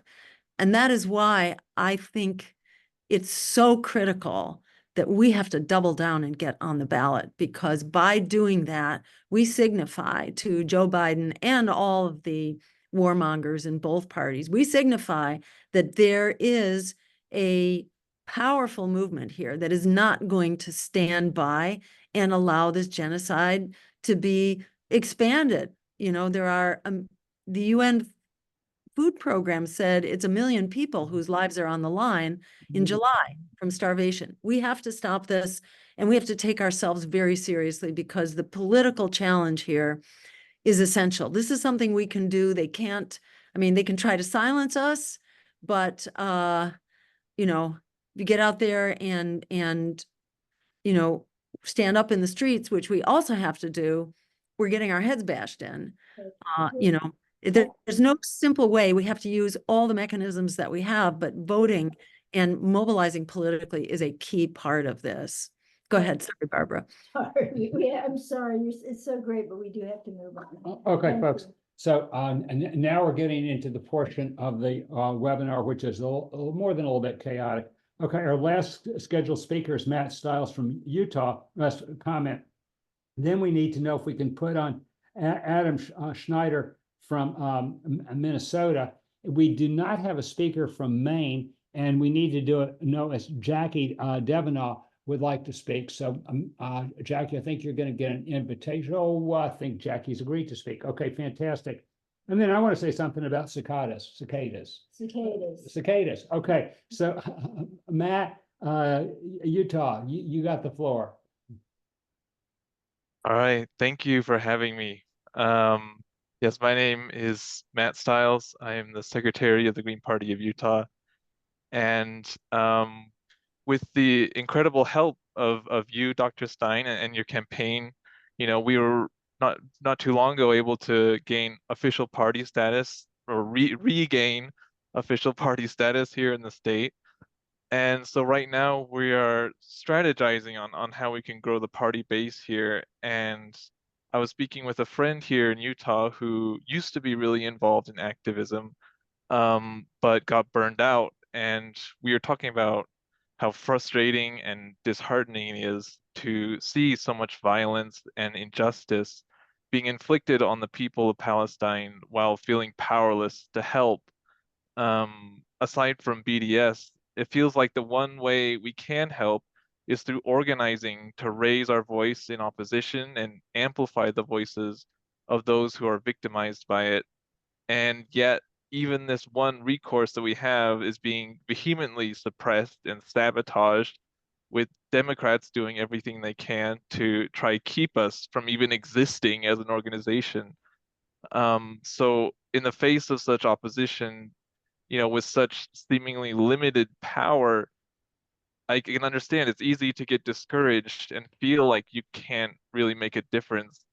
But yet you and your team and all of the wonderful allies and organizations that you work with, you guys continue to fight and sacrifice so much. We've noticed here in Utah that there's really nothing that energizes and mobilizes a grassroots movement more than hope and feeling like you can make a difference.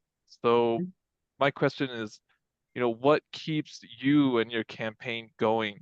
And what are the signs that you look for that show that you're making an impact in some way? Great. Okay, Matt, thank you very much.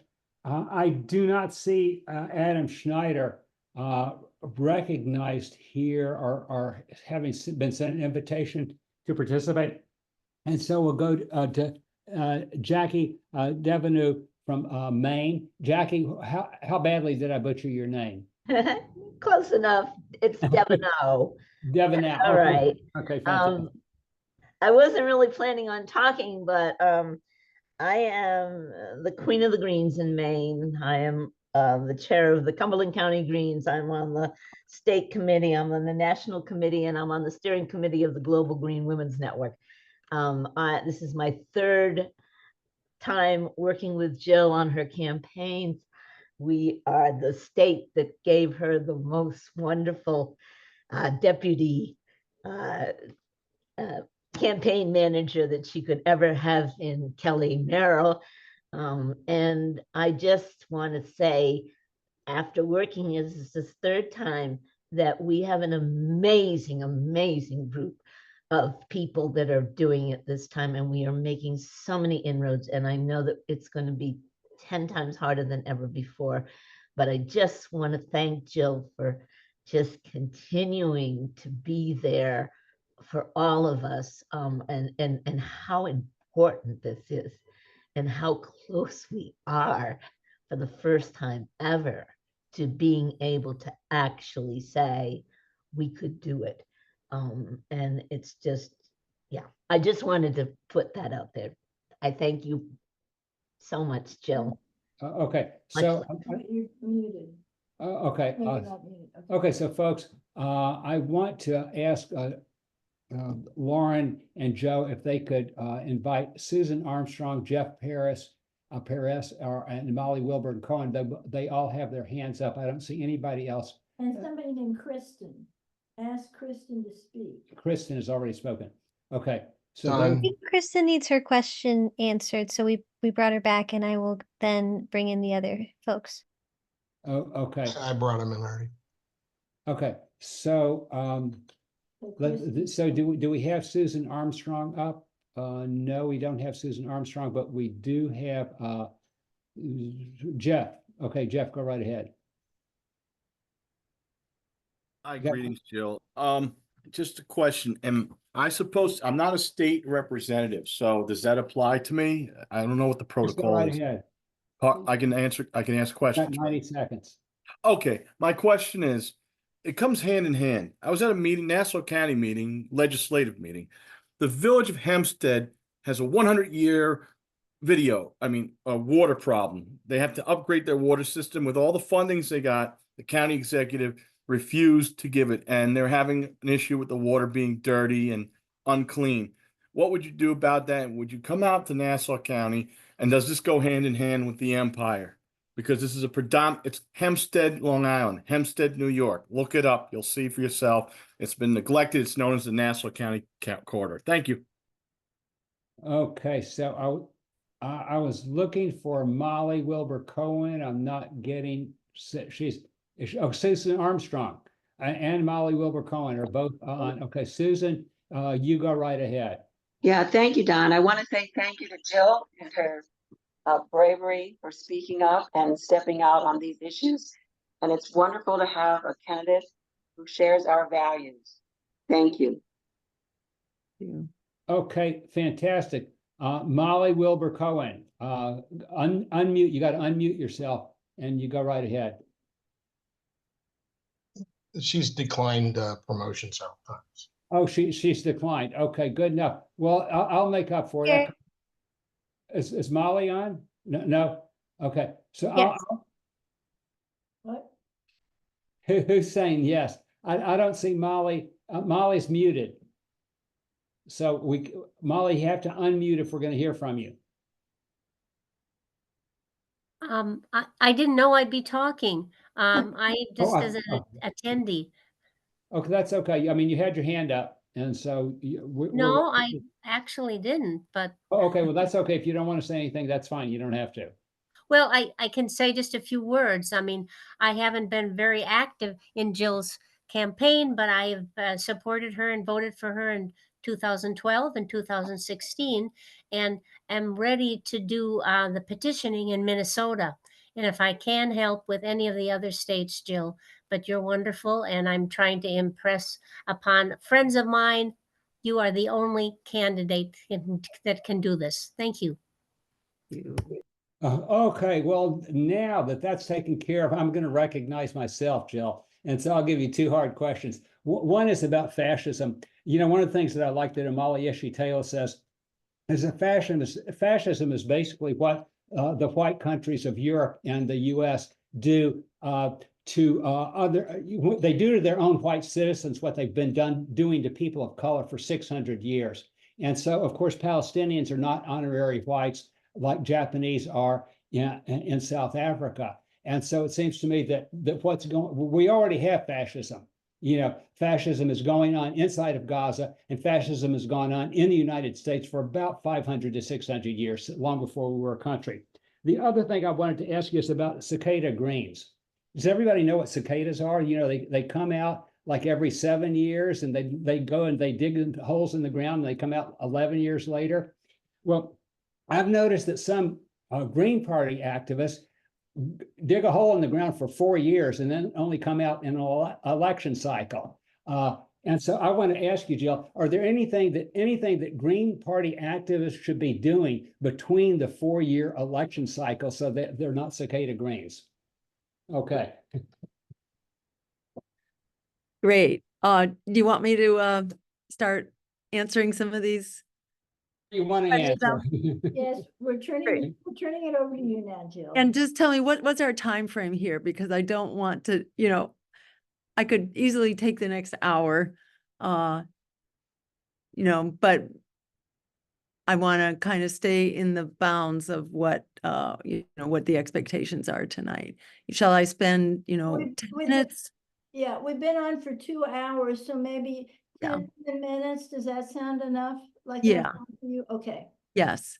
And again, apologies. I know I'm not answering all the questions here, but I'm trying to hit on at least some of the most, you know, compelling priorities, the issues that I think are really challenging to us as Greens and that are really forefront in this election. So, you know, I'm going to go backwards up my list here. Cicada greens. Yeah, I mean, it doesn't do any good to just come out in elections. You know, people are not going to give you their votes if you're not actually working shoulder to shoulder with them. And as Greens, we don't hold a lot of higher offices. So we don't have a whole lot of track record here in government, but we do have a huge track record as candidates, and what we say as candidates, and what we're fighting for, and then what we're fighting for in our community. So I'll just summarize, you know, a lot of words here to say that we need to walk the walk, not just talk the talk. But that's true. I think as Greens, we are very, you know, we're activists, and usually we're activists long before we are working in the electoral realm.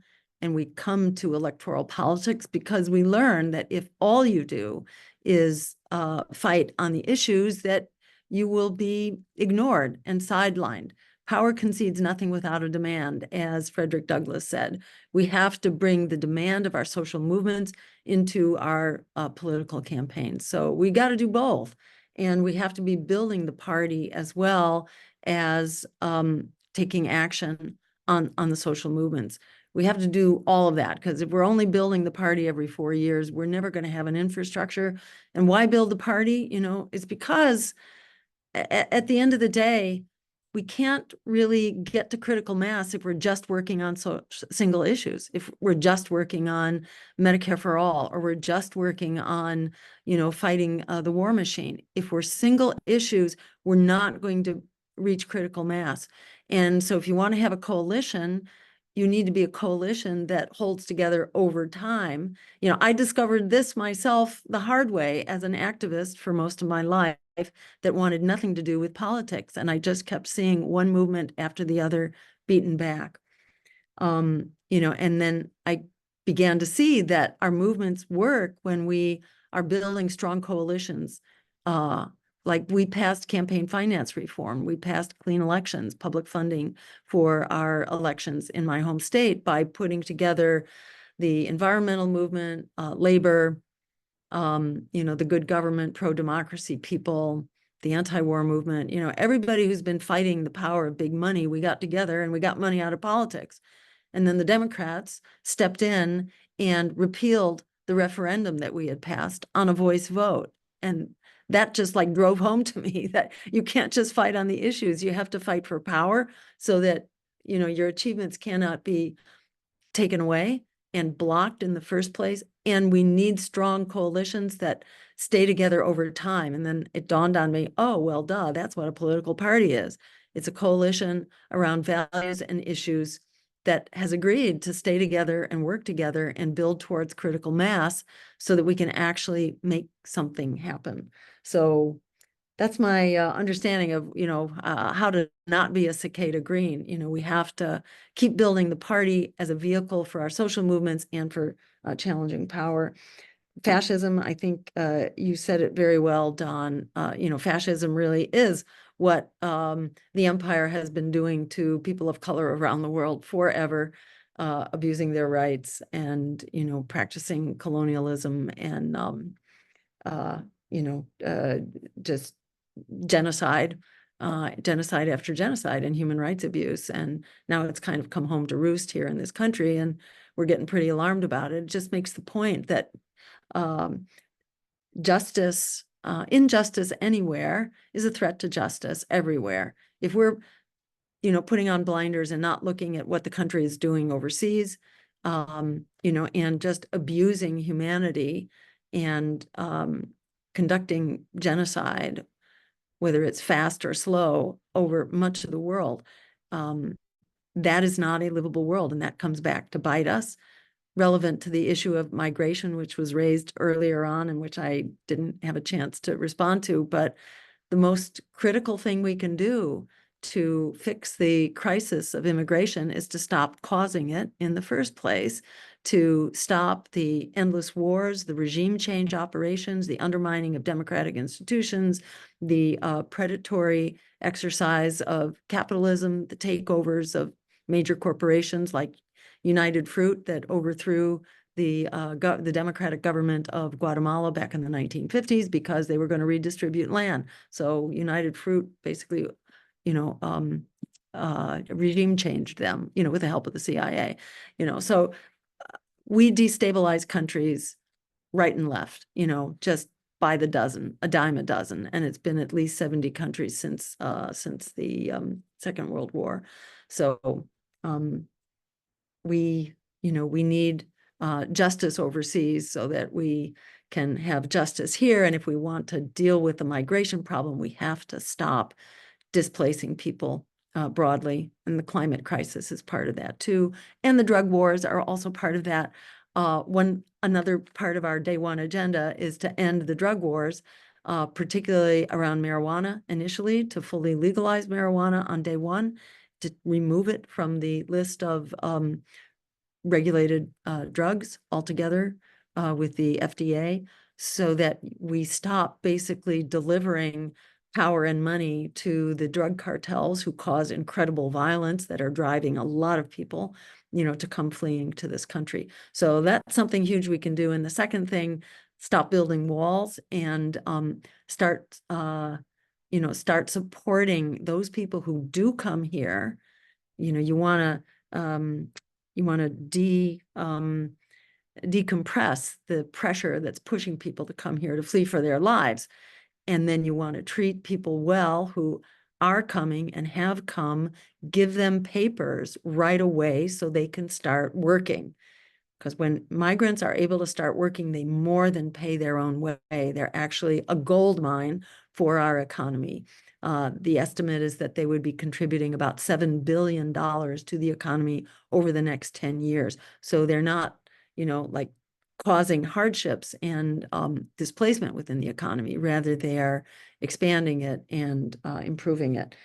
Let's see.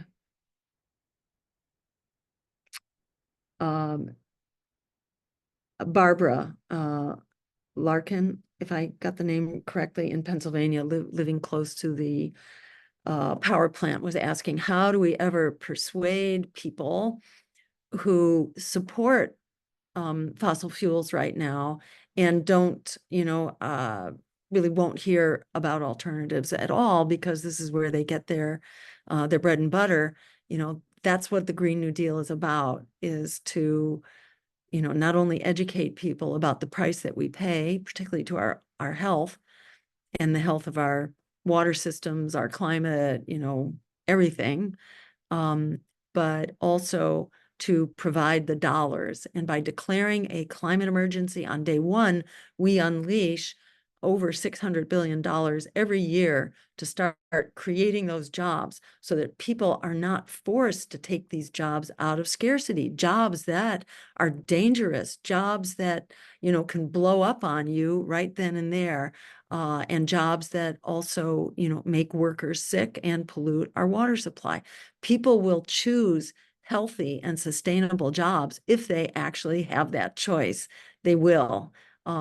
So, I feel like we can do the right thing by doing exactly what you mentioned, Barbara, which is ensuring a just transition, and also, ensuring that we have the dollars behind this program. It shouldn't be a choice between your job or a climate that we can all survive in. We have to bring both of these together, and there's every reason to do that. We actually can do that.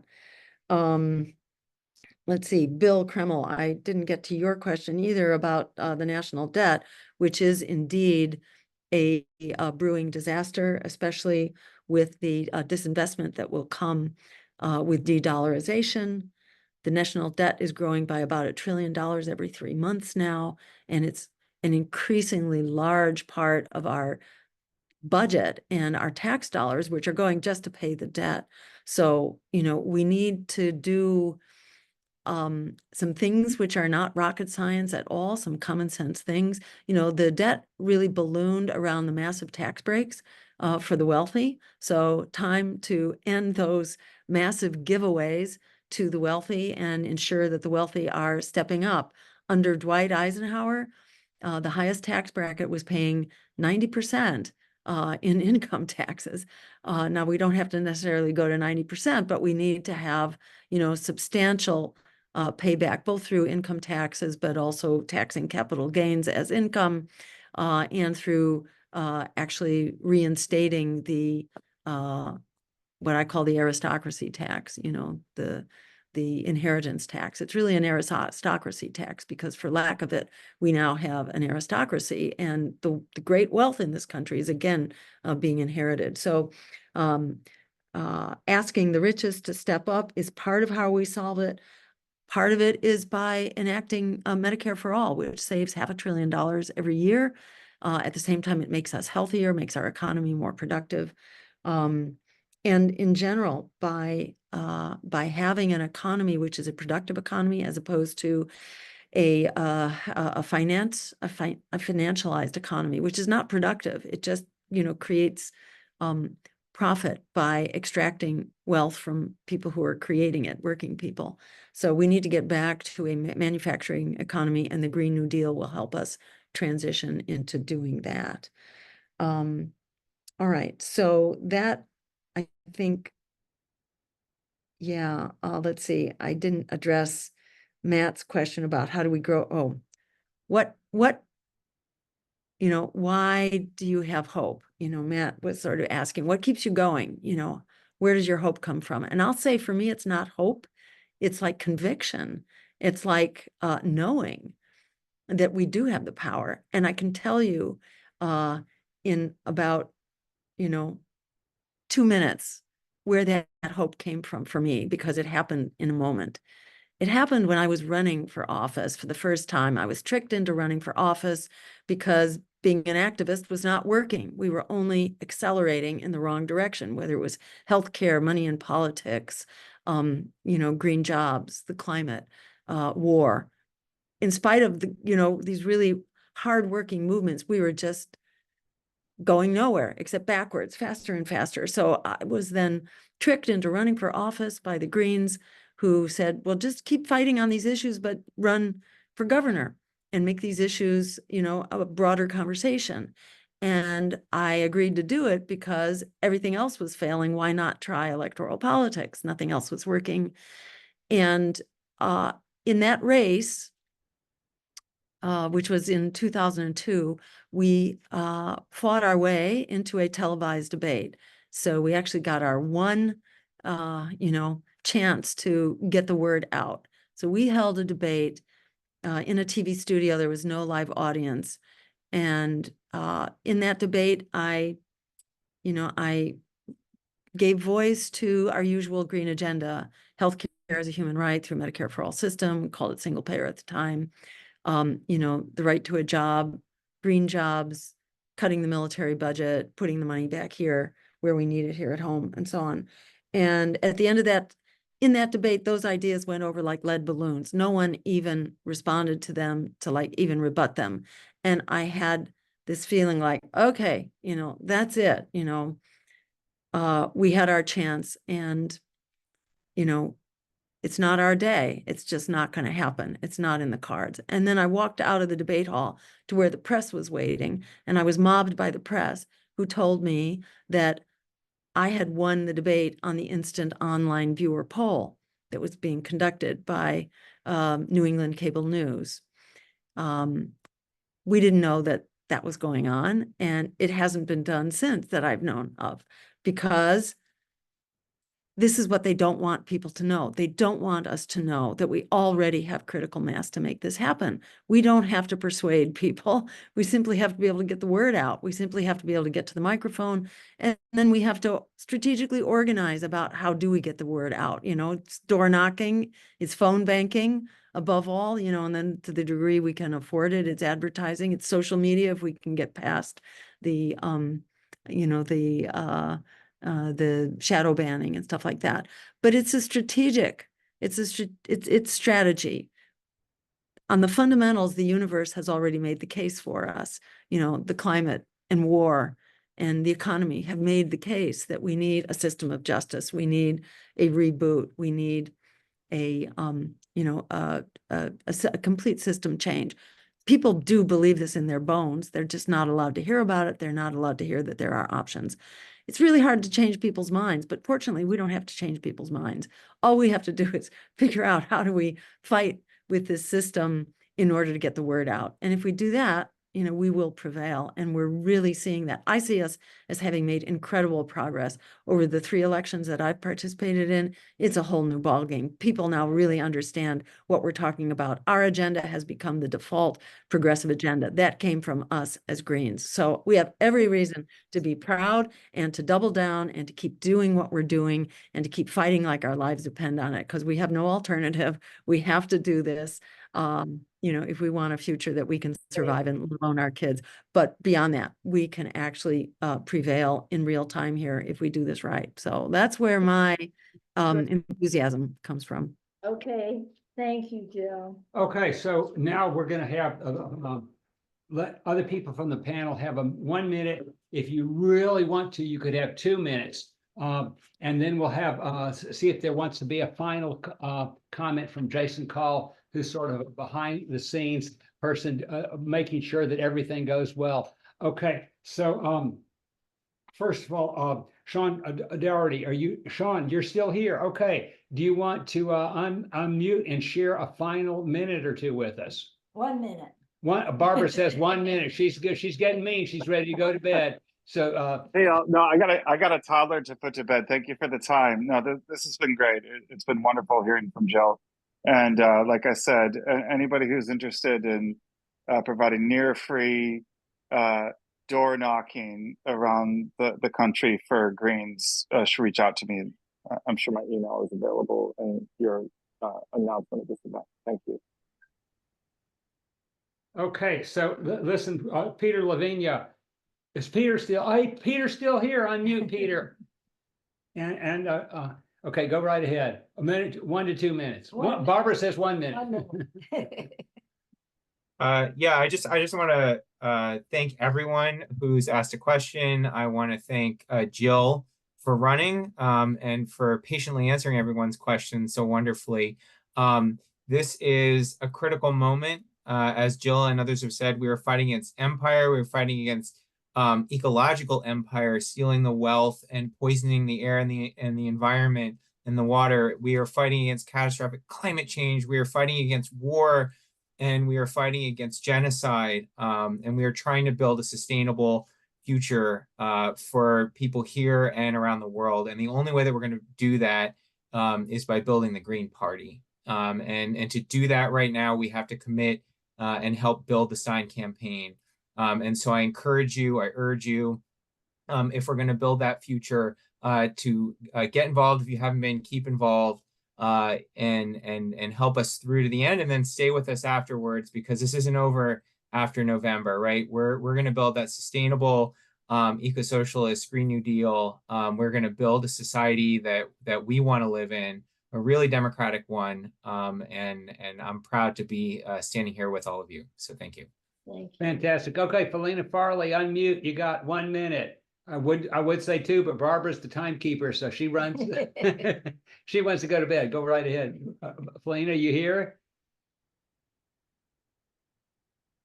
I think that Felina might have. She might have passed out in front of the screen. She's muted because it's got. Okay. She's out collecting signatures. Yes, Felina's went out collecting signatures at the late hours of Illinois when all the wild parties are going on. Okay, well, unless Felina comes on, I'll close it out. I really want to thank not just Jill. Oh, Jason, hey, are you still on? Jason, unmute and share us a minute of wisdom. All right, thank you so much. I just got home from delivering signatures to Olympia, Washington, where we will be on the ballot. We just delivered over 2,400 signatures for 1,000 signature requirement. So Washington will be on the ballot. We look forward to Ohio being on the ballot. Fantastic. And as you probably know, we submitted 55,000 odd signatures in Indiana. And so we'll be waiting for those to come back from the counties, and then we have to, in the ridiculous process for Indiana, we will have to gather them from 60 odd counties and get them back to Indianapolis by the 15th. And to that end, people have been talking about the strength of this campaign, and I want to make sure everybody knows that when it comes to challenging empire in November, we are going to be the only campaign that is going to be able to do that. And Jill has probably mentioned to you, and I've only been on for the last 45 minutes here. Jill has probably mentioned to you the debacle with the FEC, where they are withholding $270,000 of federal matching funds from us. So I want to make an appeal at the end of this webinar that people dig deep, connect with their networks, make sure that they are donating to this campaign to make sure that we can backstop what the FEC rightfully owes us, but is denying us right now, because it is going to impact our ability to get on the ballot in a number of states. And so I don't want to talk about which states we might have to, move on from, but it is a serious blow to us right now. And the way that we get back on our feet is to have people donate for us. And beyond that, that we have people petitioning for us in all of the states that we are active in right now. So we will be wrapping up Ohio. We need people petitioning for us in Maryland, Pennsylvania, Virginia, New Hampshire, Vermont, Connecticut. And so please go to the ballot access page, jillstein.2024.com, ballot access. Minnesota is another one, Iowa, Kansas, Nebraska, and so on. We do need people power here. People power can see us through. and donations can see us through. But regardless, we are going to be on the ballot for at least 90% of voters, 95% of voters, if possible. And as you know, we are probably, I shouldn't say probably, but we are fighting legal challenges in New York. We are fighting legal challenges in Nevada. I want to make sure people also understand that in Nevada, we will be on the ballot. We have all the cards in our favor right now, and understand that the Democrats are fighting us in Nevada and will probably file injunctions against us in Indiana and Washington and every other state that we get on the ballot, because this is not about necessarily keeping us off the ballot in all of those states. It is about wasting our time and draining our resources. And so we are counting on the people who support this campaign to kick in as much as they can. Unfortunately, we do not have publicly financed elections. If we had publicly financed elections, we would be on the ballot everywhere, every year, and people would have a real choice. So it is up to this community of passionate activists and people who stand for justice to make sure that they support this campaign through all of the trials and tribulations that the Democrats are throwing at us. So we appreciate everybody's support. Thank you, Don, for hosting this webinar, and everybody else with the Missouri Greens and around the country. Thank you so much. We are working on this campaign, a small staff, 24/7, to ensure that we are an option for as many voters as possible. Thank you. Okay, thank you very much, Jason. I just want to mention one last thing, that when Jill brought up the wall, I go berserk when people talk about the wall. So I just want to tell you that, in my opinion, the Greens should not be calling for the total dismantlement of the wall. We should be calling for it to be 90% dismantled, and other 10% should be made, little pieces of it be made monuments to U.S. colonialism and imperialism, and monuments to people who struggle against racism, and left up so they don't impede the flow of people or the flow of animals from Mexico to the United States. I really want to thank Josie Vittini and Lauren Fila, who are the technical people. Who I never could have done this, without them. Okay. Okay, and the other people who've helped us out a lot on this are Austin Brown and Chris Berzina, who are learning how to do this, and in future webinars, we expect them to be taking a leadership role also. And we need to apologize. Who do you need to apologize? Well, we didn't get to everyone's questions. Oh, we tried to get to as many questions as we can. We are sorry. Okay, sorry about that, but we will try to have future webinars on the first Wednesday of the month. And don't forget, the first Wednesday in August, we will be talking about the prison industrial complex, and especially as it applies to the Uhuru 3 and the African People's Socialist Party. So thanks to everyone for participating tonight, and we really hope that we see you 4 weeks from tonight. So it's almost 10 o'clock in St. Louis, and it's my bedtime. Good night, everybody. So long, Thank folks. you so much. Thank you so much. Thanks, everybody. Thank you. Good night. Good night. Free Palestine. Free Palestine. Free us. Yeah, Thank you, co-hosts. good job, everybody. Good job. Great webinar.